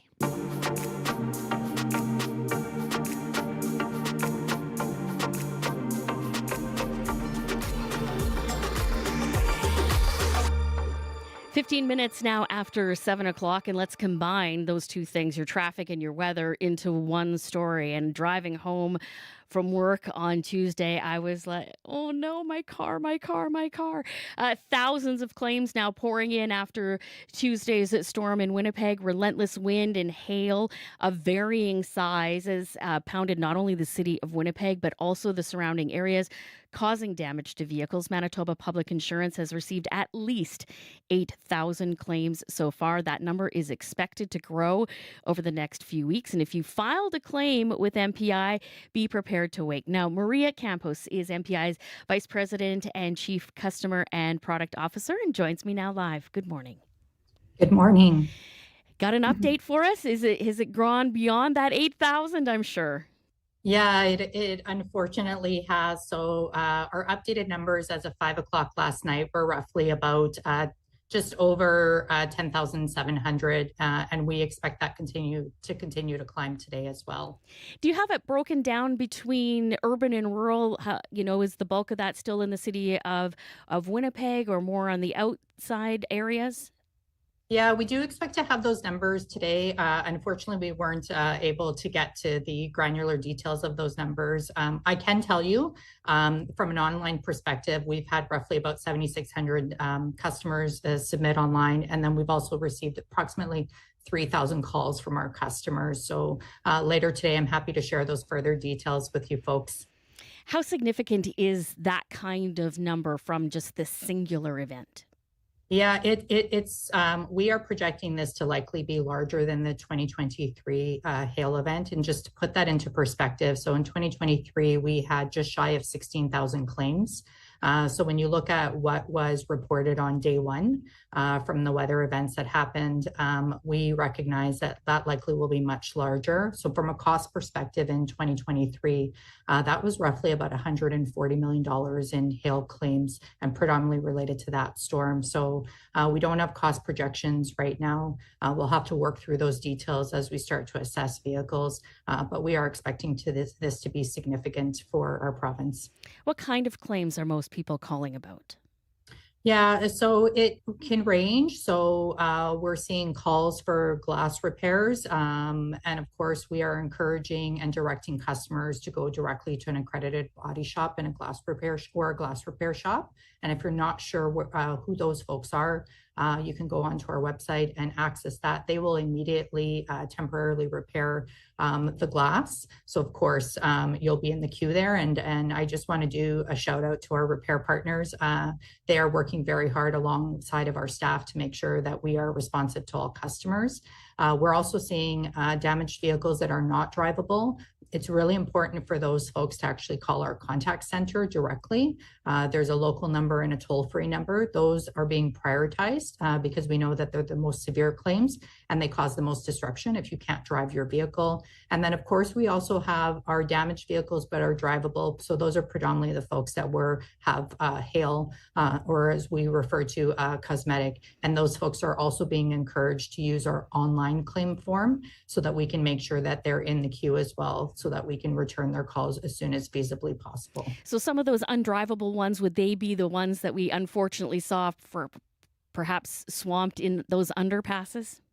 Yeah, absolutely. They would be those that were involved in some of the flooding that happened throughout the province. Could potentially even be vehicles that were damaged from debris, falling trees that have significant damage and doesn't allow for the vehicle to be operated in a safe manner. What do you want people to know when it comes to filing a claim? I really want to encourage people to file early. Follow those 3 steps. We really want to also encourage people to make sure that their vehicles are safe to drive. So if your glass has been shattered, we're asking people to attend to that quickly. And then once that piece is done, we can deal with the cosmetic side. I also want, and I appreciate you saying that there will be delays. So I do want, maybe a bit of grace for Manitobans to recognize this is our largest storm. We are looking at centralizing a hail center in order to meet customer demand.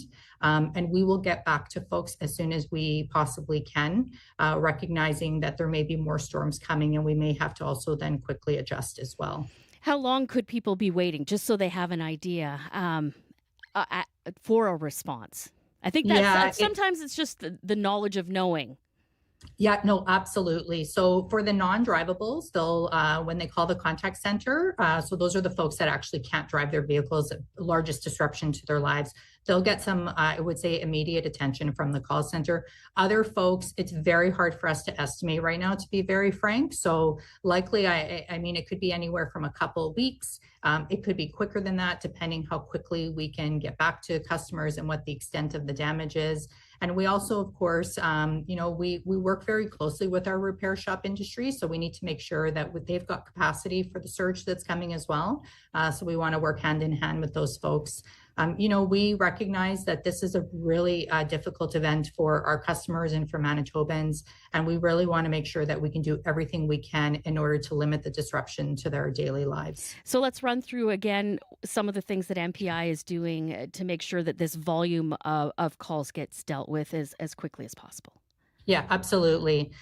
So maybe I'll just go back and talk about kind of the 3 centralized intakes we have, and that will help us triage most serious claims. So we're triaging glass repairs and essentially directing customers to go directly to accredited auto body and glass repair shops. You do not need to have a claim opened up at that point. So if you deal with the auto body or glass repair shop, they will assist you, and then you can deal with the body impacts at a later time. We've got our customer contact center ready to go. They're already fielding many, many calls.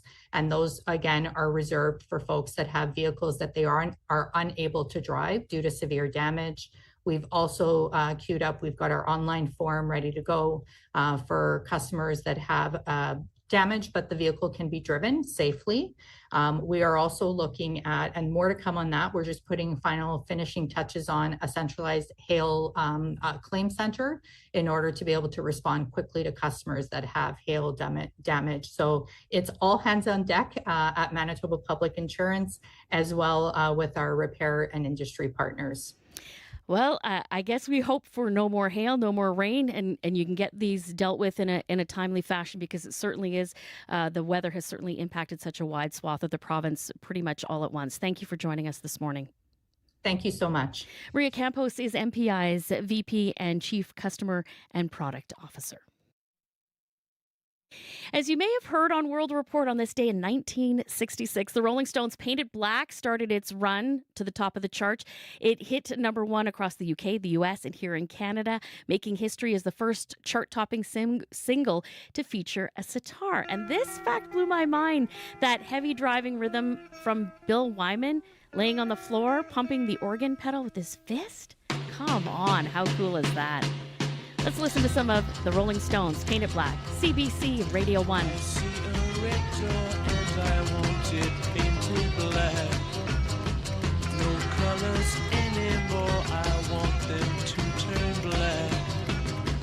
I see the girls go by dressed in their summer clothes. I have to turn my head until my darkness goes.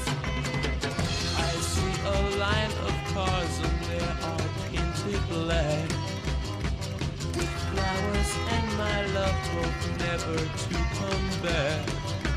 I see people turn their heads and quickly look away. Like a newborn baby, it just happens every day. I look inside myself and see my heart is black. I see my red door, I must have it painted black. Maybe then I'll fade away and not have to face the facts. It's not easy facing up when your whole world is black. No more will my green seagull turn a deeper blue. I could not foresee this thing happening to you. The Rolling Stones on 89.3 FM Radio 1, as that song hit number 1 in 1966. Still to come on Information Radio. We need to make sure that the ways in which we're responding are informed by evidence, by science and by evidence. Soon we'll hear from Ottawa Police Service and a sergeant and about a partnership with a national organization to expand learning on toxic drugs. Stay with us. Time for morning sports now with Paul McGowan. We were painting it black, but really let's talk blue and gold. The Blue Bombers, they're at home tonight for the first time this season. Yeah, and the first Winnipeg home game for all of those off-season additions, including Tim White and Jake Serezna, who were huge in that win last Friday. I imagine they will get warm receptions, but even for returning Bombers, the crowd at Princess Auto Stadium, especially for a home opener, is something special. Just ask Nick Dembski, who was asked if all of the noise and excitement of the home opener ever gets old. Never.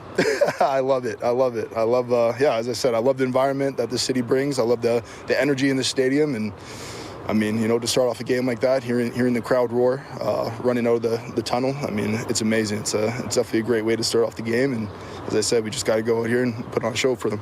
The Bombers certainly put on a show last week with that game-winning Sergio Castillo field goal as time expired. They'll face a Ticats team tonight that lost in overtime to Montreal last week. Kickoff tonight at 7:30. Already drama with just one game. So, yeah, you did not undersell it. That was a heart-stopping game. So let's flip to the hard court now. Basketball, New York Knicks, one game away from an NBA championship. Yeah, they earned a 107-106 victory last night to go up 3-1, and it was the Spurs last night who dominated early on. They led by 29 at the half.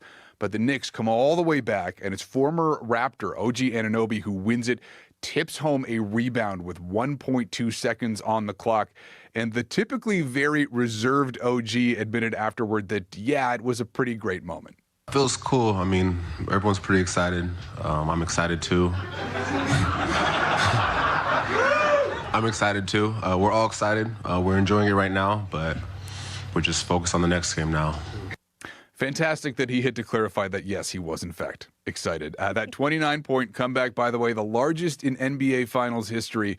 The Knicks will try to close things out on Saturday in San Antonio. People are excited. Doesn't matter where you're from in this country. You've got a team to cheer for. Let's finish on soccer. Canada has a big decision today ahead of their first match tomorrow. Yeah, Canada Soccer has until the start of matches today, so 1 p.m., to finalize their own World Cup roster. We talked yesterday about Jayden Nelson subbing in for Marcelo Flores, and now Canada has to decide about Moise Bombito. We all sort of thought that a decision might come last weekend, but it tells you how important Bombito is that Jesse Marsch is waiting until the very last minute to see if he can play. Now, Team Canada spoke to media yesterday, and Derek Cornelius was asked about Bombito and Davies and Flores, not to mention Ismail Kone, who left Wednesday's practice with a fever. Cornelius said that all of Canada's injuries don't affect the team's outlook. When we're on top of our game and when we play how we know we can play, we're a tough matchup for anybody. So I don't think anyone needs to go into the game thinking that they need to be heroes or doing more than what they normally do. So if Ismail Kone is Ismail Kone on Friday, we'll be good. We've shown over the last year or so the depth that this team has. Obviously we'd love our squad fully healthy and ready to go, but that's not the case. We're also confident that whoever's needed and whoever needs to step up will be ready. And just over 24 hours from Canada's first ever World Cup game on home soil. And speaking of home soil, golf's Canadian Open will be a little bit overshadowed, I think, today and tomorrow. But that begins today in Caledon, Ontario. Lots of homegrown talent playing there, including Winnipeg's Nick Taylor, not to mention young phenom Sudarshan Yalamaraju. He spent his formative years in Winnipeg. We claim them all. Thanks for doing this, Paul. Thanks, Julie. Paul McGowan with your CBC Sports. Still to come, let's continue talking about sports and, of course, the World Cup. We want to hear about your favorite World Cup team. 204-788-3205 is our listener line, and we will speak to a Manitoban who is going to be climbing on a plane in just a couple of days to go and volunteer in Miami with this tournament. He is born in Argentina and hopes to get very close to one Lionel Messi. Those stories and much more still to come. Your CBC News is next. This is CBC News.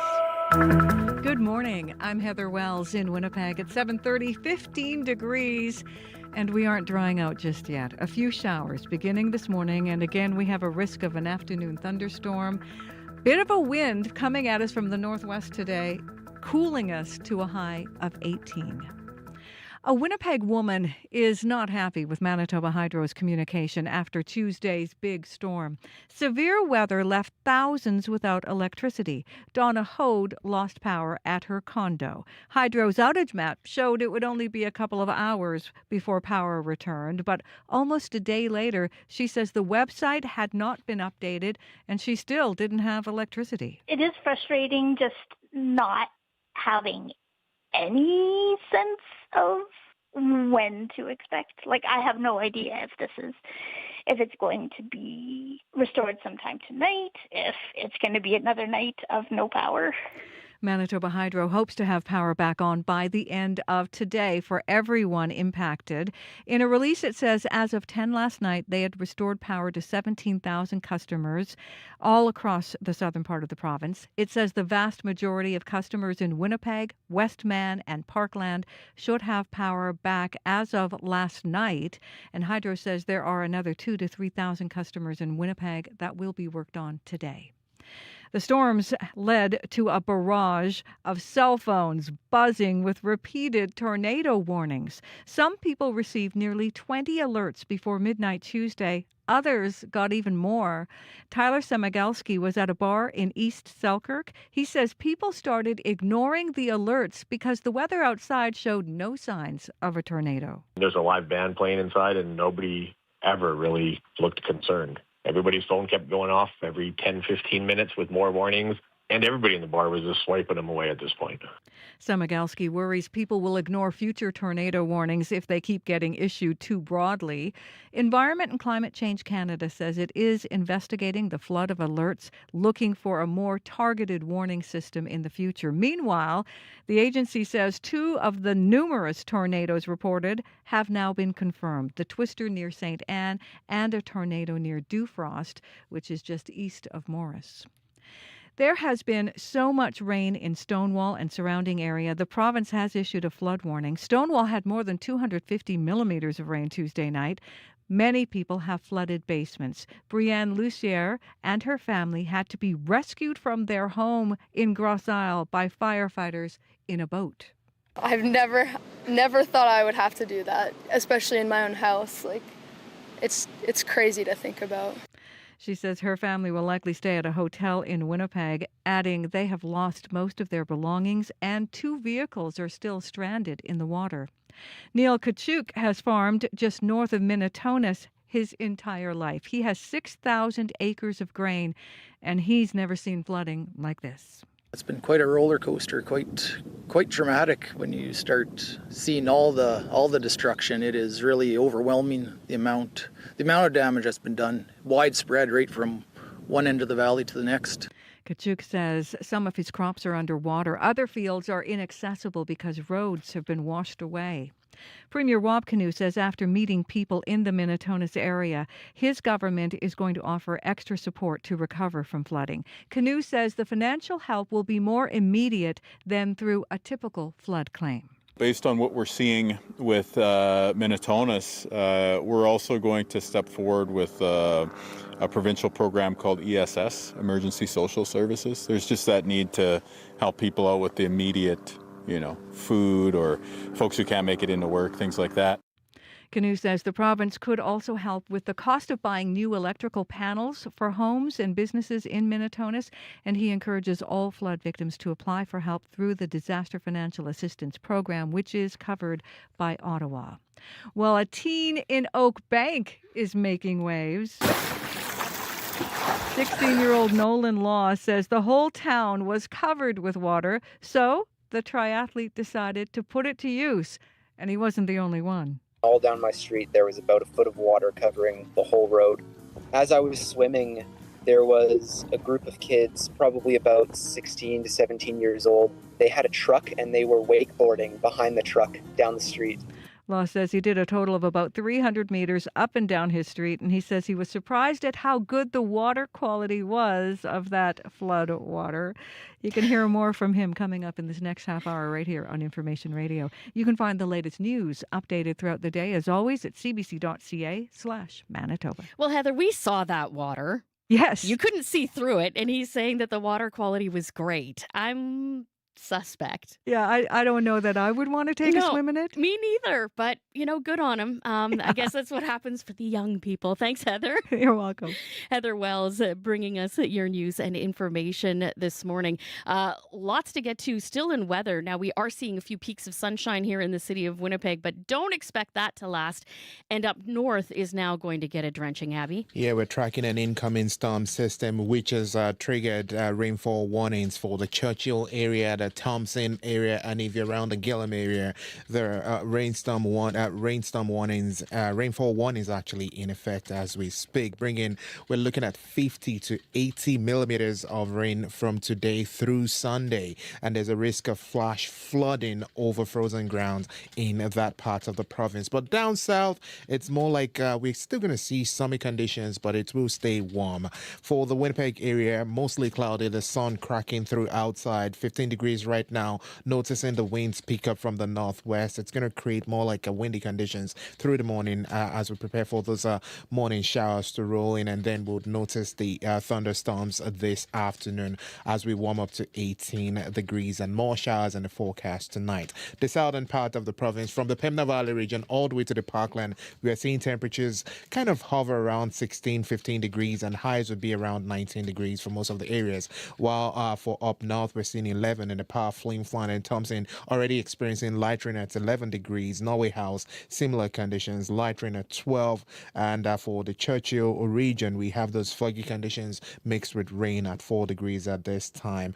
But the big news is those stormy conditions coming up north as we anticipate the rainfall coming towards the Churchill, Thompson, and Gillam area today. So be prepared for that. It would continue into Sunday. Stormy downpours dominate the north, and the south will see mild windy conditions and, of course, unstable with thunderstorms in the mix. Winnipeg, we are at 15, warming to 18. Thanks, Abby. Thank you. Corey Funk is our show's director, also checking traffic. Some lights out. Yeah, lights out.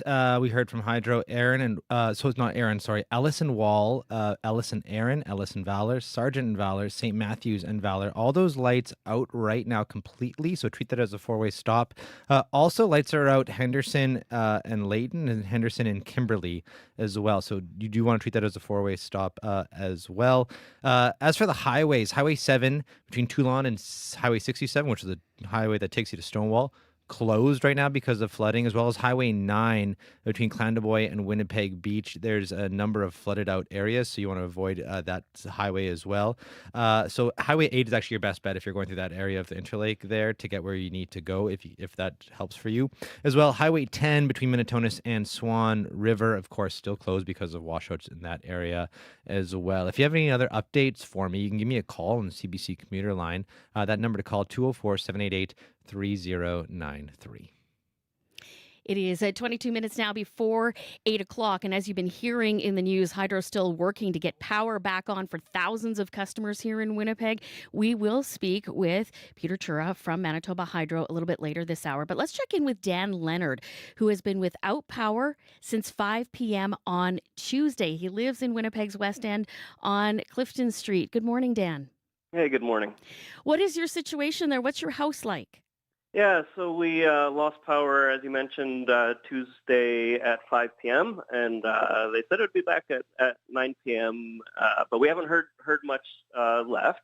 So the house, we had water come in the basement that hasn't really been able to drain, but we can't pump it out because we haven't had power, so there's damage there. I have a sinkhole in my front yard that formed from kind of a river that ran through. So yeah, just not the best, but hoping that we get some power back soon.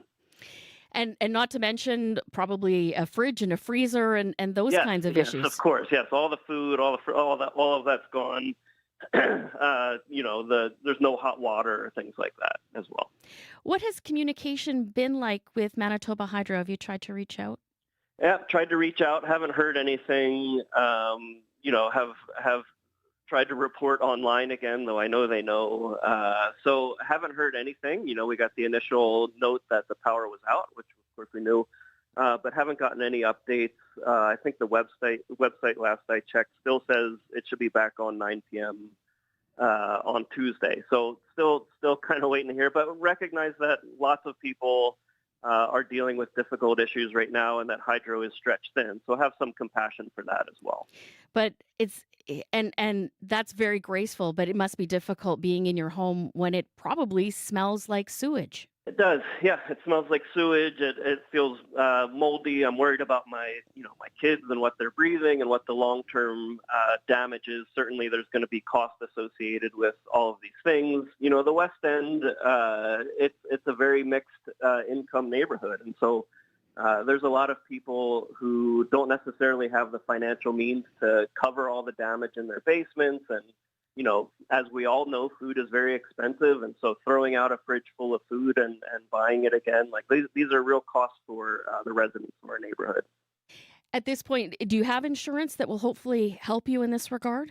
I don't know. So this is very specific to me, but I was trying to renovate my basement. And so I had just put drywall up and the last coat was up on Monday, and so that will need to get ripped out again. So I don't know if it's covered by insurance or not, but certainly the bigger worry here is for the broader neighborhood. And, I was talking to a neighbor who has a newborn. Certainly those types of struggles and stresses are, I think, more of a worry right now of just getting this power back on. So are you an island? Are you sort of alone in this, or is there a group of houses around you? And yeah, all of the neighbors kind of were hanging out outside last night talking and trading stories and talking about how crazy the storm was and all those things. So it's the West End, I've lived here for quite some time. Like, it's a very supportive neighborhood, a lot of residents who've been here for 30 years, 40 years. So yeah, it's a close-knit community. I'm glad to hear that. Sometimes, what's the saying? Misery loves company. So at least, That's right. at least you're not alone in this. We'll try and get some answers for you in the minutes ahead. But thanks for sharing a little bit about what your life has been like since Tuesday. I guess around supper time. Thanks for doing this. Yeah. Well, thanks so much. Dan Leonard lives in Winnipeg's West End and has been without power, as you heard, from 5 p.m., has water in his basement. Peter Chura from Manitoba Hydro will join us for an update later this hour.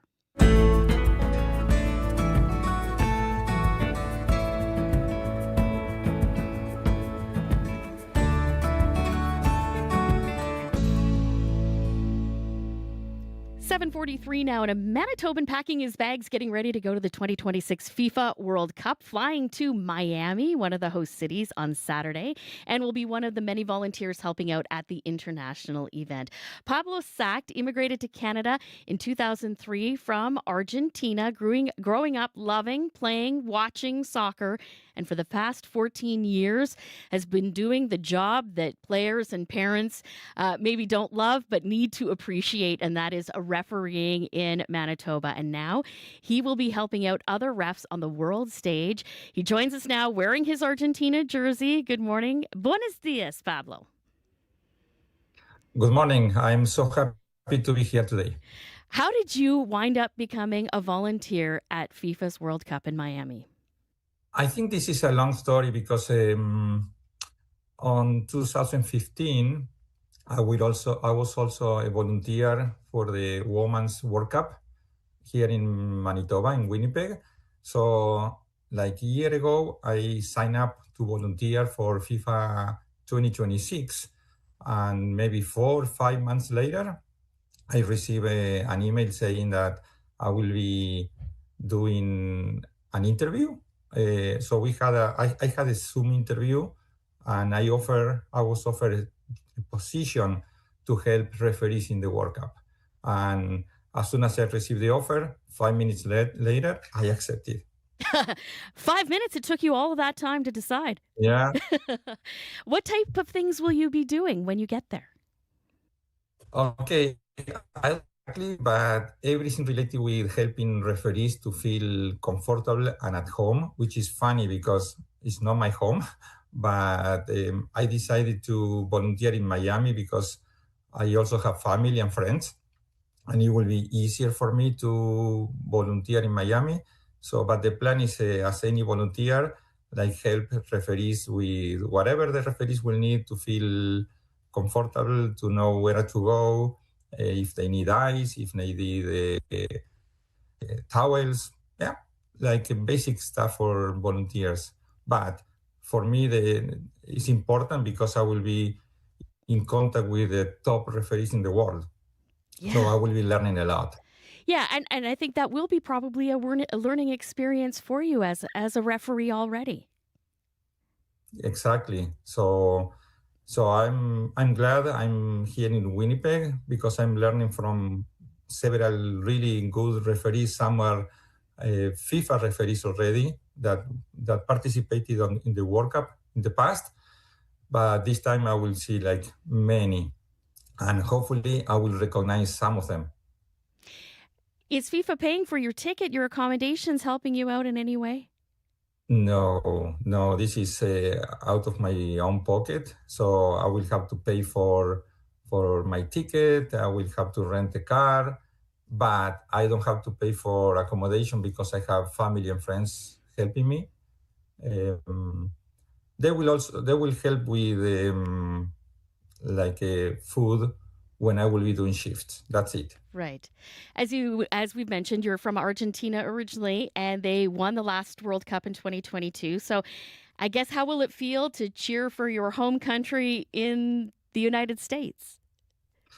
Oh, that's awesome. This is my first experience with the FIFA Men's World Cup.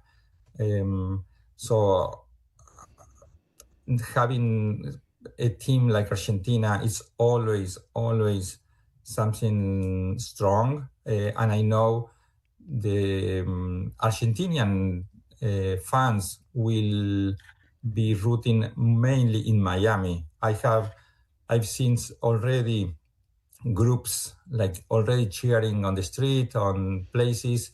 We are really noisy. We were really noisy when we won the last World Cup.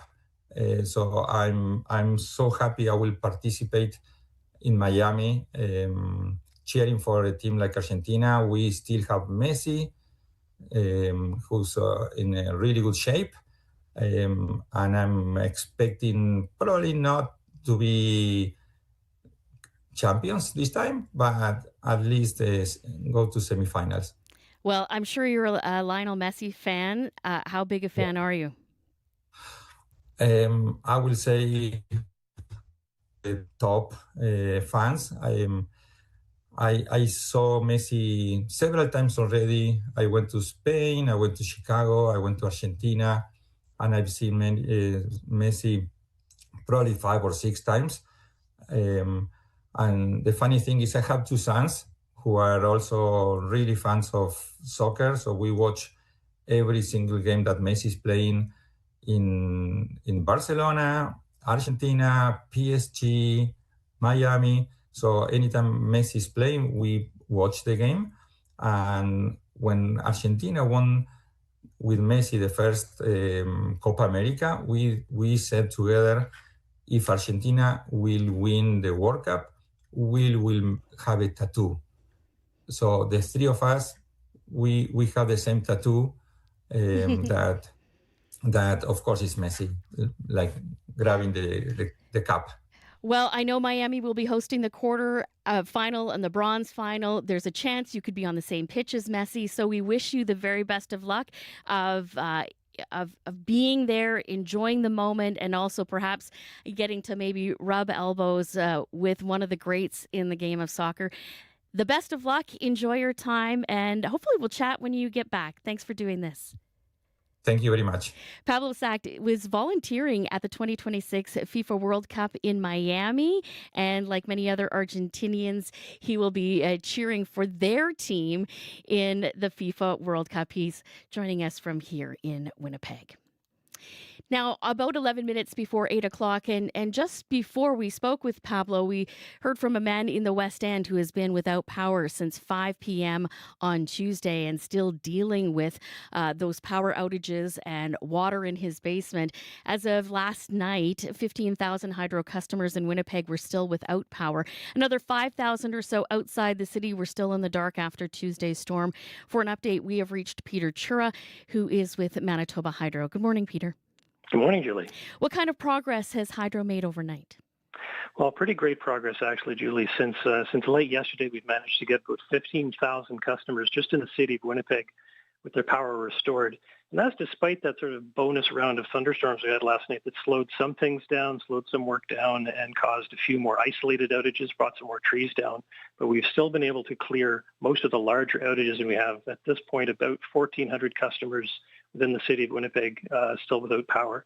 As you mentioned, in the West End, there's the one section of the West End, also in the Kildonan Drive area, and in the Maginot area of St. Boniface. But most of the outages that remain are smaller single home or just a few customers. So the challenge will be getting to each one of those individual areas that have all been assessed and getting the work done to get them the power back on, so hopefully by the end of the day today. Okay, by the end of the day today, and about 1,400 inside the city. Outside the city, what are you dealing with?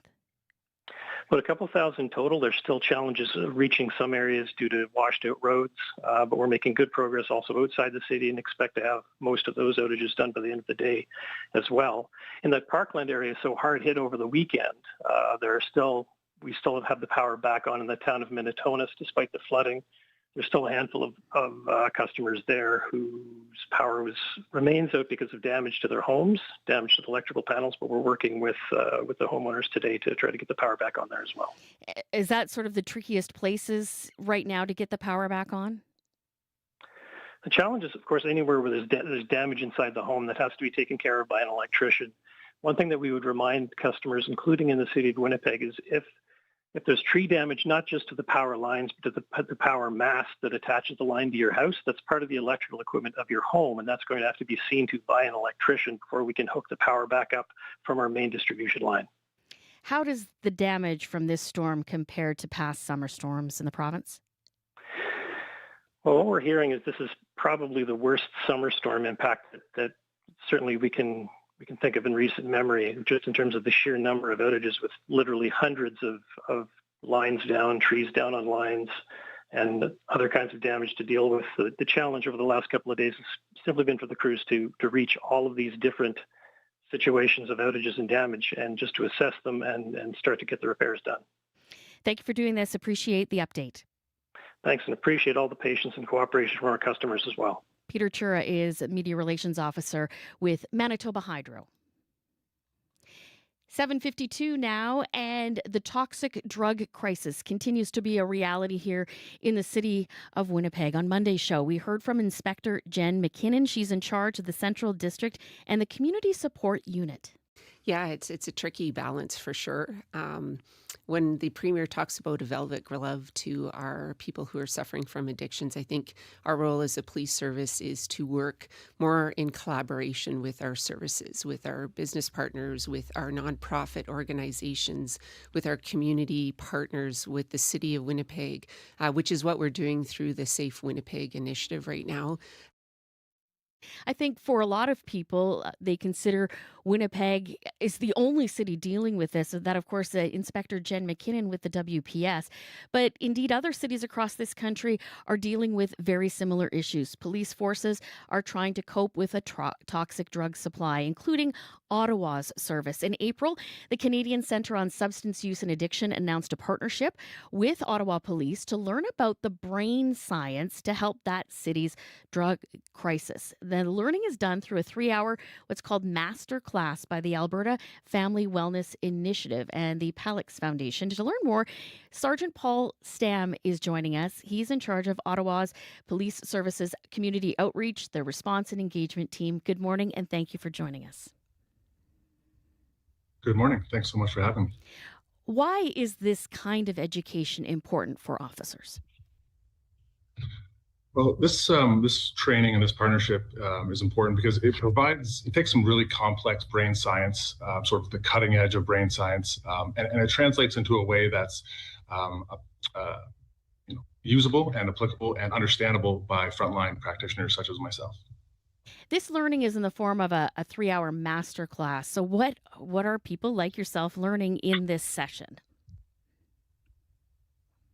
Yeah, so as I say, it takes that complex brain science, and it's really about understanding resilience and understanding trauma and understanding how folks who are suffering and victims of the toxic drug crisis, how they sort of sometimes came to be in that position, understanding adverse childhood experiences and childhood trauma, and how that translates into lifelong adverse health outcomes for those populations. And then it allows ourselves as practitioners, as police practitioners, to understand that and sort of develop programs and responses to that are going to be the most effective in responding to that. Whether it's an officer on the front line or in another area of a force, how does that learning then translate into real world situations that they might encounter on the street? Sure, yeah. So the training, as you mentioned, it's a 3-hour masterclass, which is sort of a condensed version of a longer multi-day certification program that is offered through Alberta Family Wellness Initiative and the Palix Foundation. And they speak about it at the individual level, the organizational level, and the systems level. And as I sort of mentioned, it helps us understand, it's sort of cliche now to say, well, we're not going to arrest our way out of this toxic drug crisis. And that's absolutely true. So this provides a sort of a common understanding, an evidence-based understanding of how is most effective to respond to this. Understanding that it comes from a place of trauma and adverse experiences, and that the solution to that is to provide support, skills, connection to community, and those things. And the police role there is, yes, enforcement is an absolutely critical pillar of effective drug policy. But our role as police is to meet people where they are, certainly, and then get them to where they need to be, where they want to be when they're ready. And that's about connecting them to these pathways to resilience, to connection, to community, to skills training that is going to increase their resilience. So you talked a little bit about the individual, the organizational, and the systems level. Take us through that. I think most people can understand if an officer is dealing with someone who is experiencing a drug overdose or another, perhaps been involved in a crime and is clearly suffering with addiction. You could see how that interaction might go and how the training might be applicable. But take us through the organizational and the systems levels, how the training is helping. Sure. So as you mentioned, with the individual officer on this front line, sort of understanding how to interact with folks who are suffering from the toxic drug crisis. At an organizational level, this training is really applicable to all levels of the organization, from the front line to those decision makers, to that executive level, to help inform how we're designing our programs, our strategies, and our policies, and how we're responding to the toxic drug crisis, and making sure that they are based on evidence and are the most effective. So at that organizational level, how we're coming together as an organization to including, with enforcement, but also with that connection to care and entries to pathways to recovery and treatment.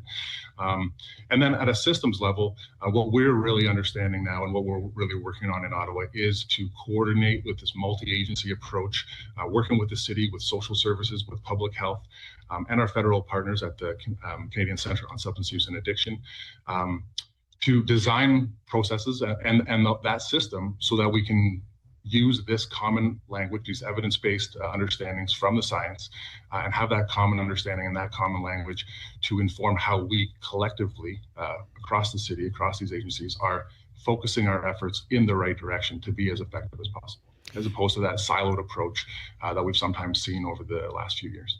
It sounds like fascinating work and something that I think a lot of police forces across this country may look to in the future. Appreciate you sharing your experiences at the Ottawa Police Service. Thank you for doing this. Thank you so much. Really appreciate it. Have a good day. Sergeant Paul Stam is with the Ottawa Police Service and heads up the Community Outreach, Response and Engagement Team. Don't go anywhere. There's still much more information radio still to come after World Report. Talk to you then.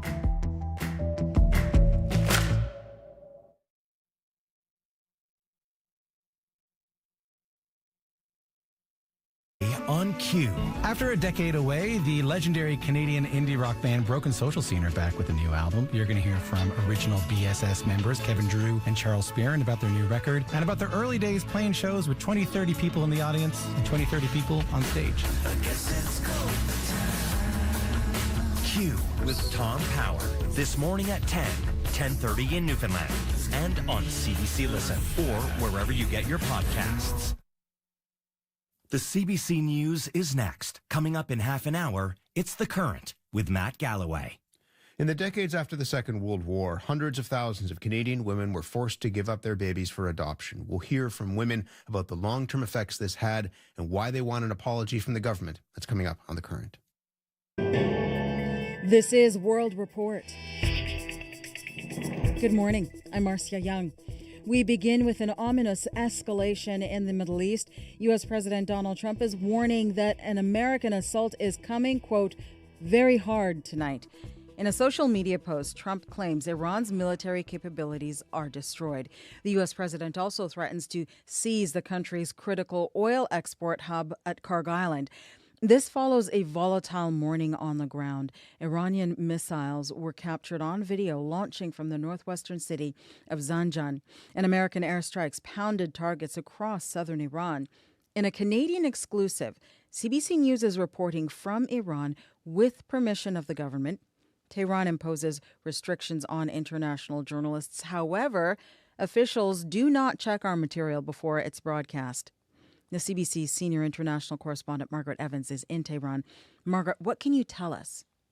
Well, Marcia, this is the second day in a row that we've seen the United States and Iran firing on each other or targets related to them.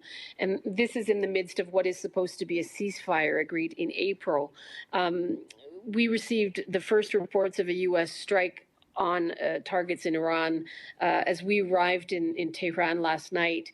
The Islamic Revolutionary Guard here in Iran has said they then launched 18 separate strikes against U.S. military targets in the region. And we've also heard from the Jordanian military that they were active overnight intercepting some of those strikes. All of this comes, in the hours after a Qatari delegation left Tehran. They were here to try and gain traction on what's being called a memorandum of understanding between Iran and the United States to put a more permanent, form of peaceful discussions or discussions about peace in place. Margaret, what's the mood in Iran right now? In terms of ordinary Iranians, whenever they hear about a strike, it's a return to fear of more of an all-out war. And beyond that, absolutely everybody talks about the economy and the hit that people are taking, inflation just being wildly out of control. From the government's point of view, from the Iranian authorities' point of view, there is ongoing defiance outwardly, and I think it's matched by some confidence inwardly as well. That the belief that they are managing their trump card, if you like, no pun intended, of the Strait of Hormuz really well, that they see it as a bargaining chip that they've managed well, that they're going to be able to continue to hold as this continues. And what it seems like we're heading into is a bit of a tit for tat limbo that seems to exist without any movement towards a lasting resolution one way or the other. And people are just wondering who holds out the longest, the United States or Iran. Thank you, Margaret. Thanks for having me. The CBC's senior international correspondent, Margaret Evans, in Tehran. For a second night, violent anti-immigration riots have left parts of Belfast damaged. Police in full riot gear used water cannons to disperse crowds. Demonstrators torched a vehicle and threw firebombs. The unrest started after a video went viral showing a man being critically injured in a stabbing on Monday. An asylum seeker is now facing charges of attempted murder. Anna Cunningham reports from London. Police in full riot gear, backed up by armoured vehicles, on the streets of Belfast for a second night. In one area north of the city, a crowd of some 300 people gathered, burning a truck, throwing bricks and petrol bombs at police. Wearing dark clothing and face coverings, they tried to reach a hotel used by asylum seekers. Scrawled on a wall in West Belfast next to a burnt-out car, the words, "Local homes for local people." Paul Doherty, a Belfast councillor, has been helping families who were chased out of their homes. This violence has really taken even me back to very dark days of the Troubles. The Troubles is the term used to describe the violent conflict in Northern Ireland from the late 60s to the late 90s between paramilitary groups and British security forces and nationalist and unionist communities. Hilary Benn, the Secretary of State for Northern Ireland, says this violence is racist thuggery.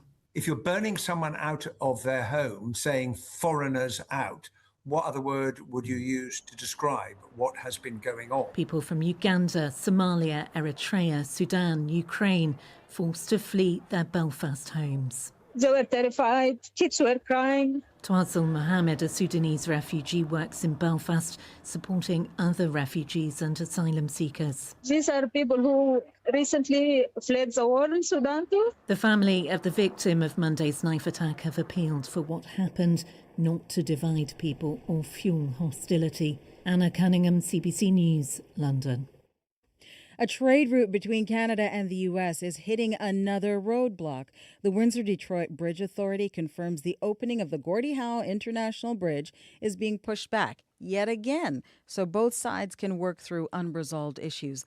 The multi-billion-dollar project is already years behind schedule. It has recently become a political flashpoint, with U.S. President Donald Trump saying he will stop the opening as leverage for upcoming trade talks. Officials have not provided a new date for when traffic can finally cross.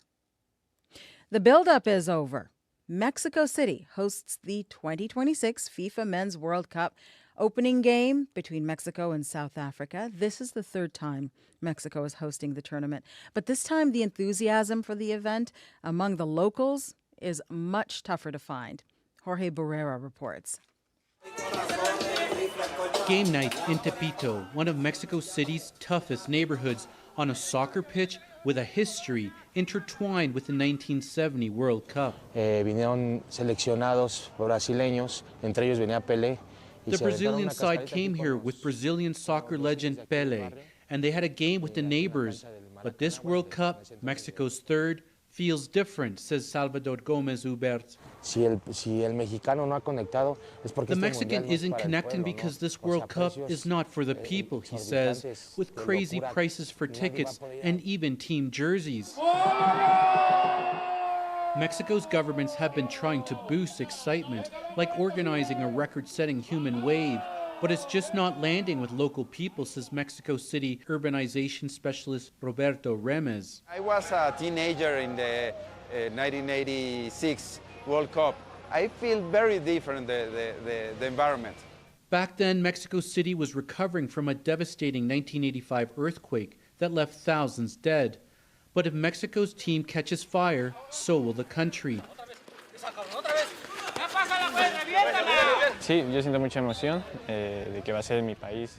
I'm excited to see what waits for us with this World Cup, says Tepito soccer player Iker Jimenez. Anything can happen when the whistle blows. Jorge Barrera, CBC News, Mexico City. In Montreal, football fever is taking over. The city is home to Canada's largest Haitian diaspora. This year, Haiti returns to the Men's World Cup after a 52-year absence. As Natalia Weichsel reports, from the barbershops to the restaurants, fans are ready to celebrate. At Hans Coiffeur Barbershop in Montreal's Villeray neighborhood, barber Adam Grégory Seremé is getting ready to celebrate his home country of Haiti. Je suis à 100% derrière mon pays, juste pour soutenir même jusqu'au dernier goutte du sang. Seremé says he's 100% behind his team and that his love for the game runs deep. Samedi, ce sera une autre chose. Seremé says he's anxiously awaiting Haiti's first World Cup match against Scotland this Saturday. To celebrate, he'll be organizing a cookout at his shop. Across town on Saint Denis Street, Mani Mauvais is getting ready to welcome a crowd of fans to her Haitian restaurant. Mauvais says she'll be serving up some of the country's most famous dishes, griot and chicken with acras. She says the result on the field isn't important. The real victory is celebrating Haitian pride. At the Cultural Center Maison d'Haïti, preparations are already underway to host an official watch party for nearly 500 people. Executive Director Arcel Apollon says it's just one of many gatherings taking place in the city for people of all ages. The younger generation who's never been to Haiti or who's only seen negative images of Haiti, and now finally they get to see positive images of Haiti. Apollon says win or lose, Haitian pride in Montreal is at an all-time high. Natalia Weichsel, CBC News, Montreal. That is the latest national and international news from World Report. I'm Marcia Young.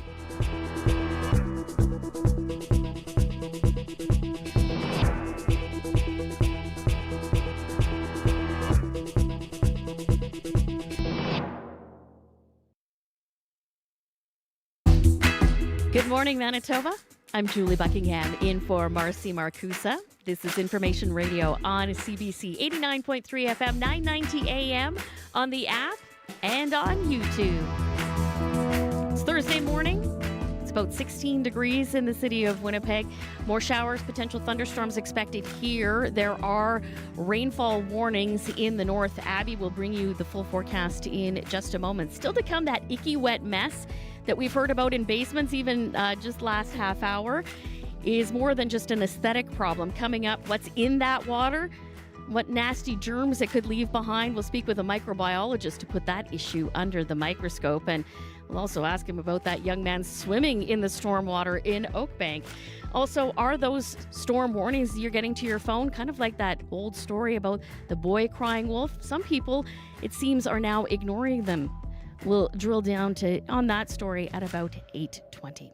Let's head now to the news center with Heather Wells. Good morning. Well, Manitoba Hydro hopes to have power back on by the end of today for everyone impacted by Tuesday's storm. In a release, the utility says as of 10 last night, they had restored power to 17,000 customers across southern Manitoba. Another 2,000 to 3,000 customers in Winnipeg will be worked on today. Premier Rob Canoe says after meeting with people in flood-soaked Minitonas, his government is going to offer extra support to recover from flooding. Canoe says financial help will be more immediate than through the typical flood claim. He encourages all flood victims to apply for help through the Disaster Financial Assistance Program, which is covered by Ottawa.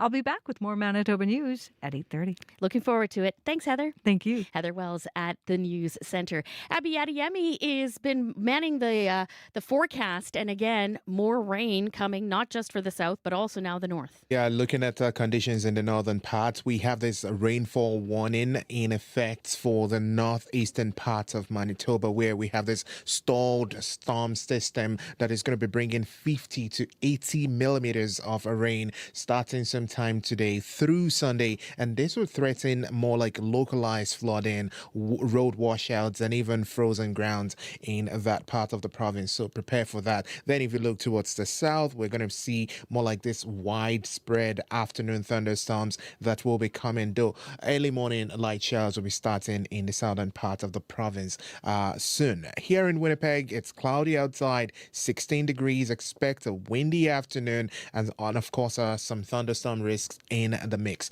We only get to 18 degrees, and that's what most regions in the south will touch today. Basically close to 19, but for now, we're seeing 14s and 16s across board.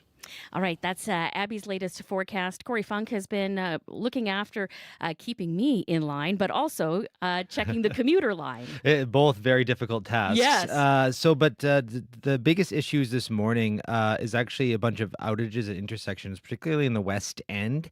Ellis, so the lights are out completely at Ellis and Wall, Ellis and Erin, Ellis and Valor, Sargent and Valor, and St. Matthews and Valor. So treat that as a four-way stop, obviously. As you can imagine, probably some backups in that area right now. Lights are also out completely on Henderson and Layton and Henderson and Kimberley as well due to a hydro outage in the area. So look out for that. Outside the city, the highways, of course, still an issue, particularly in the Interlake area. Highway 7 between Toulon and Highway 67, which is the highway that takes you to Stonewall, completely closed right now due to flooding in the area, as well as Highway 9 between Clandeboye and Winnipeg Beach in particular. There's a lot of localized flooding on the highway, some washouts, so you should avoid that section of highway as well. Your best bet heading into the Interlake today, especially if you're heading north from the city, is Highway 8. That seems to be pretty clear, at least according to Manitoba 511. As well in western Manitoba, still, as you can imagine, Highway 10 between Swan River and Minitonas, still closed, of course, due to flooding in that area as well. If you have any other updates for me, if you see any flooded highways that you'd like to let me know about, or if you see any other intersections with lights out or anything like that going on here in Winnipeg, give me a call on the CBC commuter line. That number, 204-788-3093.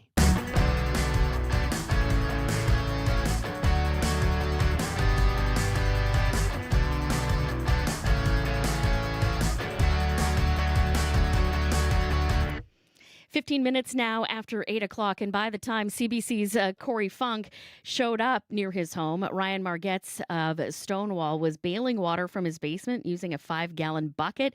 Floating in that over knee-deep water, Lego and other toys. It came after 250 millimeters of rain deluged the community Tuesday night into Wednesday morning. The whole wall, it collapsed through the wall, the bottom of the wall, and it was just coming in and just shooting down. Like, we tried everything, but there was just too much. We kind of gave up. We were doing the best we could to keep all the water out, but it was coming in through so much that we, at about 2 o'clock, or 1:30 or so, we kind of gave up on it, and then understanding that today is going to be, a rough day. He isn't alone. Besides those in Stonewall, there are drenched basements in places like Minitonas and Swan River. And as you heard last half hour, right here in Winnipeg as well, Dan Leonard has no power, can't pump it out. This is all due to separate storms. But before you get gung-ho to clean it all up, you may need to know what the dangers are that are lurking in that water.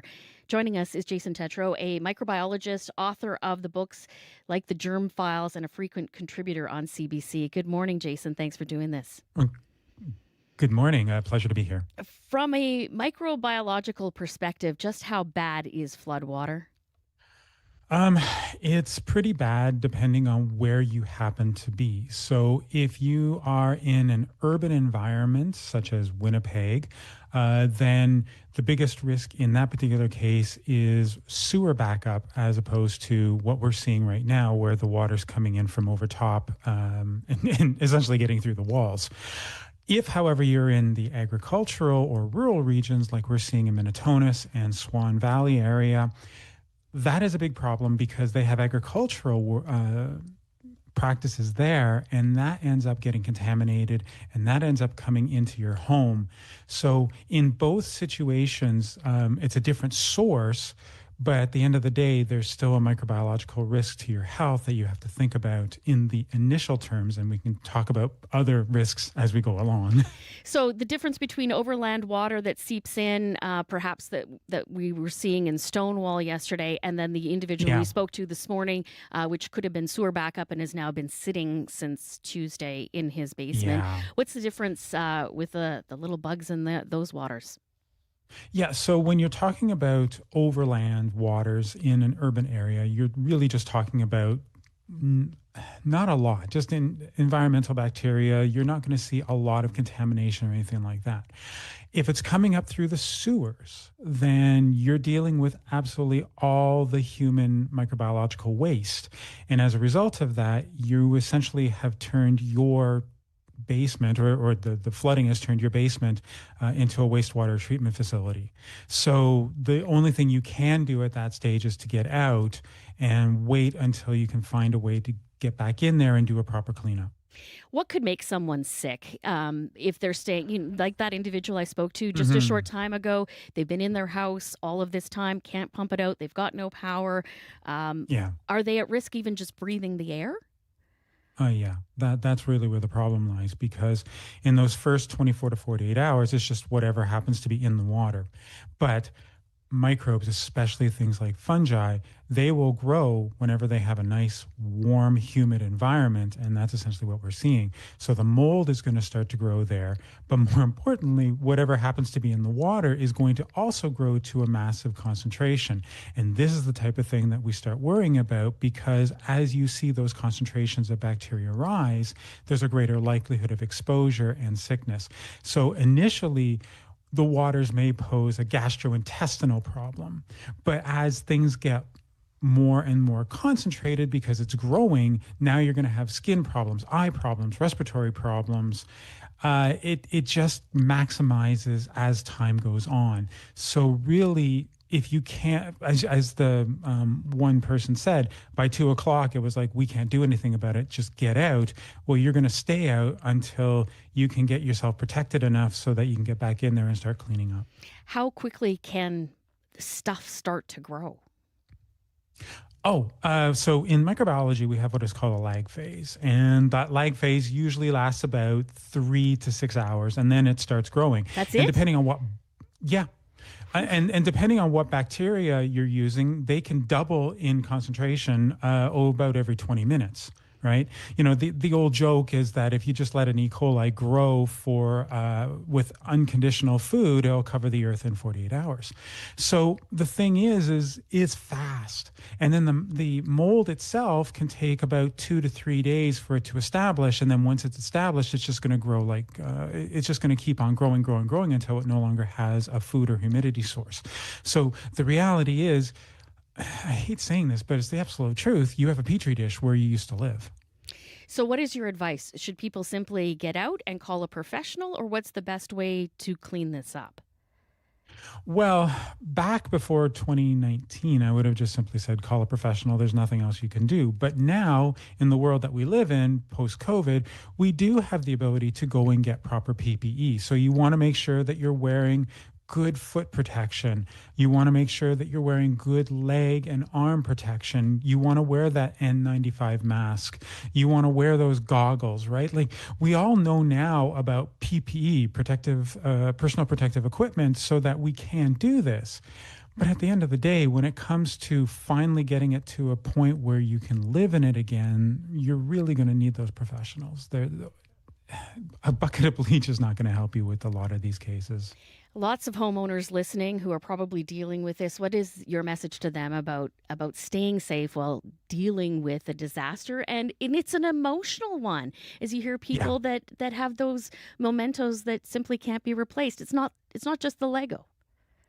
No, absolutely. And I mean, the first instinct is to rush back in and do what you can to save what you love. And unfortunately, that may end up causing problems for you. Maybe not in the near term, but it could be over time as a result of potential infections and other things like that. So honestly, if you just stay out, wait until the weather risk has gone, and then you can get an assessment. And if you think it's something you can do on your own, please do it safely. But if it's well past that point, if you've got structural damage, if it's over 5 feet in your basement, it's not something you're going to be able to do. And so, as the Premier said, contact and get that relief funds and find the way to get it properly, because you can have your home back. It's just going to take some time. You may have seen the national story, and we've been playing a little bit, and we'll play more of it here in just a moment. That triathlete in Oakbank decided to go for a swim in some of this floodwater. Would you recommend that? In the Swan Valley region? No, he was in because Oakbank. You're going to be Oakbank. So in Oakbank? Oh, yeah, that's fine. Go for it. It's just one of those things where, okay, it's flooding. Let's go swimming. But honestly, I'm from Brandon as a kid. We always had the Assiniboine flood, and that was a great time to go and get yourself some swimming time. So, just be careful. Just be careful. Exactly. All right. Thanks for doing this. It was a pleasure. Take care. He's the germ guy, Jason Tetreault, a microbiologist and author and frequent contributor to CBC. All right, let's bring you the story of the triathlete in Oakbank making waves online after Tuesday's storm. Nolan Law saw the street in front of his home become a temporary lake and turned it into a training opportunity. There was about a foot of water covering the entire road. So I decided to go outside and start swimming laps of the street.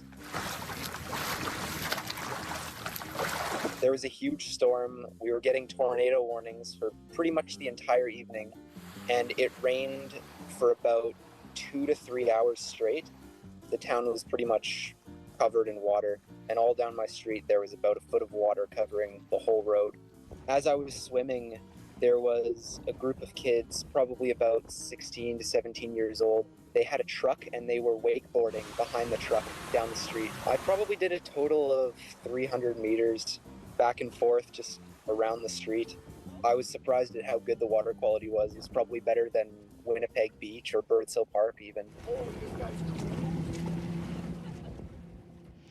It is a wild video if you're watching on YouTube. He was literally swimming in the street and there was trucks driving by.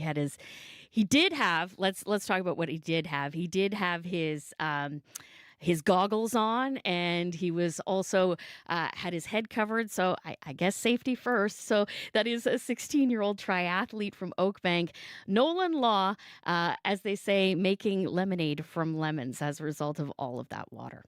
Now, he did mention those storm alerts, those tornado alerts. And if you lived in the southern half of Manitoba, you may have received upwards of 30 of those alerts on your cell phone Tuesday night for storms, tornadoes, strong winds, which all bombarded residents as that severe storm rolled through the province.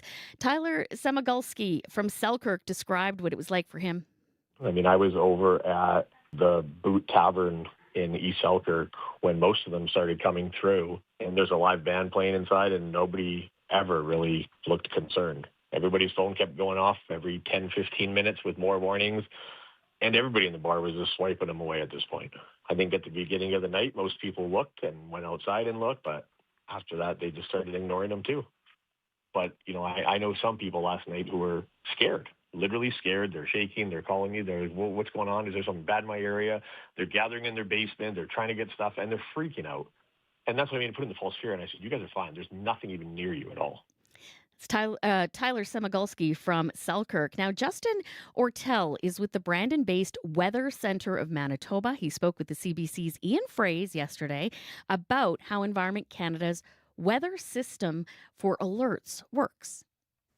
Yeah, so it really comes from just the system as a whole, kind of how it's set up. When Environment Canada issues warnings, it goes through the alert ready system, I believe, and it kind of the alerts come to your cell phone from the closest cell tower that you have that you're closest to. So for those people in Winnipeg, you know, if there's a tornado warning in Niverville, which is like southwest of Winnipeg, maybe you're close enough to a cell tower kind of in that area that you're also going to get that tornado warning, even though, you know, Niverville's in the warning and the storm's moving to the southeast away from the city, but yet people in the city of Winnipeg are still getting the warnings. So it's a major flaw in the system that we've noticed, and you know, we really hope to see that fixed in the near future. You spoke of warning fatigue. What do you mean by that? I mean by that, where we're getting these warnings in, say, Brandon, where I am, or Winnipeg, or any other city or town, and the storm is, you know, whether it's north, east, whatever direction away from that location, the storm is moving away. It's not going to impact the town or city, yet people are getting these warnings. I've had here in Brandon where we're getting severe thunderstorm warnings coming on the local radio with the siren that you think would be, you know, come with a tornado warning, and it's a severe thunderstorm warning, and then, you know, it ends up nothing happens, and this happens over and over again, and eventually people just get tired of it. They say, this has happened 10 times already, severe thunderstorm warning, tornado warning, and nothing's happened. They're crying wolf. I'm just going to go outside and enjoy my day. And it's the 1 out of 100 times that a big tornado is going to come into Winnipeg or Brandon, and people are not going to take it serious because of just the amount of warnings that they've received, and yet haven't seen the severe weather that's, you know, supposed to be attached to these warnings. And that's a major concern. But I really want to see us go to these storm-based polygons, which is what is supposed to be happening. That's what the National Weather Service in the United States does. And what that is basically it draws from where the storm is currently located, and it kind of adds this polygon to where the storm is tracking according to the radar loop. And so what that's going to do is it's based on the storm and the impacts and where the storm is going towards. So you'll have a very small, like a much smaller warning area, and it's not going to be issued like for an entire RM. So if Brandon has a severe thunderstorm warning, it's not going to be issued for Carberry. Maybe if it's headed toward Carberry, it will, but they're not initially going to get the same warning that Brandon is, because it's such a large area of coverage. And that's where I'm saying warning fatigue is coming in, because a lot of times the entire RM is not going to be covered in a severe thunderstorm or a tornado warning. Yesterday, the storm that hit around Winnipeg was massive, but that's not always the case. You have a very small storm that hits a small area. Justin Ortel, the owner and operator of the Weather Centre of Manitoba, based in Brandon, in conversation with the CBC's Ian Fraze. Environment and Climate Change Canada says, by the way, it is investigating whether any other tornadoes developed in southern Manitoba. Well, speaking of the weather, there are warnings in place for the north, for areas around Thompson and Churchill. These are rainfall warnings. They are anticipating up to 80 millimeters of precipitation will fall in those locations between today and the weekend. So that is something to keep in mind. We'll update your forecast and traffic one more time after your CBC local news, which starts now. This is CBC News. Good morning. I'm Heather Wells in Winnipeg. At 8:30, 16 degrees. It's going to be a cool one. We're not warming up a whole lot. A high of 18. That's because the wind switches directions, becoming northwest, gusting to 60, and a few showers developing this morning with a risk of a thunderstorm this afternoon. A West End Winnipeg man says he has been without power for more than 40 hours and worries about the health of his home. Dan Leonard lives on Clifton Street. He says around supper time Tuesday the power went out and there's no sign when it will be back on. We had water come in the basement that hasn't really been able to drain, but we can't pump it out because we haven't had power, so there's damage there. I have a sinkhole in my front yard that formed from kind of a river that ran through. So, yeah, just not the best, but hoping that we get some power back soon. Leonard says the house smells damp, moldy, and of sewage. He worries what it's doing to his family's health. Leonard says the Manitoba Hydro outage map says it was supposed to be restored at 9 Tuesday night. Now, Peter Chura at Manitoba Hydro says they have made good progress on getting all of the larger scale outages in Winnipeg restored, but there are pockets in the West End, St. Boniface, and North Kildonan that still need to be addressed. Most of the outages that remain are smaller single home or just a few customers. So the challenge will be getting to each one of those individual areas that have all been assessed and getting the work done to get the power back on. Chura says if there is damage to the electrical panel or the pole outside your house, you will need to get an electrician to address those before Hydro can restore power to your home. He expects most outages from Tuesday's storm to be addressed by the end of today. Now, Tuesday's storms in southern Manitoba led to a barrage of cell phones buzzing with repeated tornado messages, as we just heard. Some people received nearly 20 alerts before midnight Tuesday. Others had even more. Tyler Semigalski was at a bar in East Selkirk. He says people started ignoring the alerts because the weather outside showed no sign of a tornado. There's a live band playing inside, and nobody ever really looked concerned. Everybody's phone kept going off every 10, 15 minutes with more warnings, and everybody in the bar was just swiping them away at this point. Semigalski worries people will ignore future tornado warnings if they keep getting issued too broadly. Environment and Climate Change Canada says it is investigating the flood of alerts and is looking at a more targeted warning system in the future. Meanwhile, the weather agency says 2 of the numerous tornadoes reported yesterday have been confirmed. That twister near St. Anne and a tornado near Dufrost, east of Morris. Now that some of the water has receded near Minnetonka, farmers in that area have a new problem: how to reach their fields. Neil Kachuk has 6,000 acres of grain north of town. He has never seen flooding like this. Kachuk says damage to roads and bridges is dramatic. It's a huge problem. There's thousands of acres to the north that many people can't access. And just normally, if you could go into the town of Swan River, you could get around to the other side of these rivers, but with the washouts on the number 10 highway, that'll be the biggest issue. Kachuk says creeks usually stagnant by summer have become deep ravines hundreds of feet wide. Well, when your street is covered with floodwater, why not take a swim? That is just what 16-year-old Nolan Law did on his Oakbank Street, covered with a foot of floodwater. I probably did a total of 300 meters back and forth just around the street. I was surprised at how good the water quality was. It's probably better than Winnipeg Beach or Birds Hill Park even. The triathlete says as he was swimming, a group of teens were wakeboarding behind a truck down his street. Well, the FIFA World Cup begins today with the opening match of the tournament playing in Mexico in front of 80,000 fans. Former footballer Joaquin Beltran says fellow Mexicans are excited.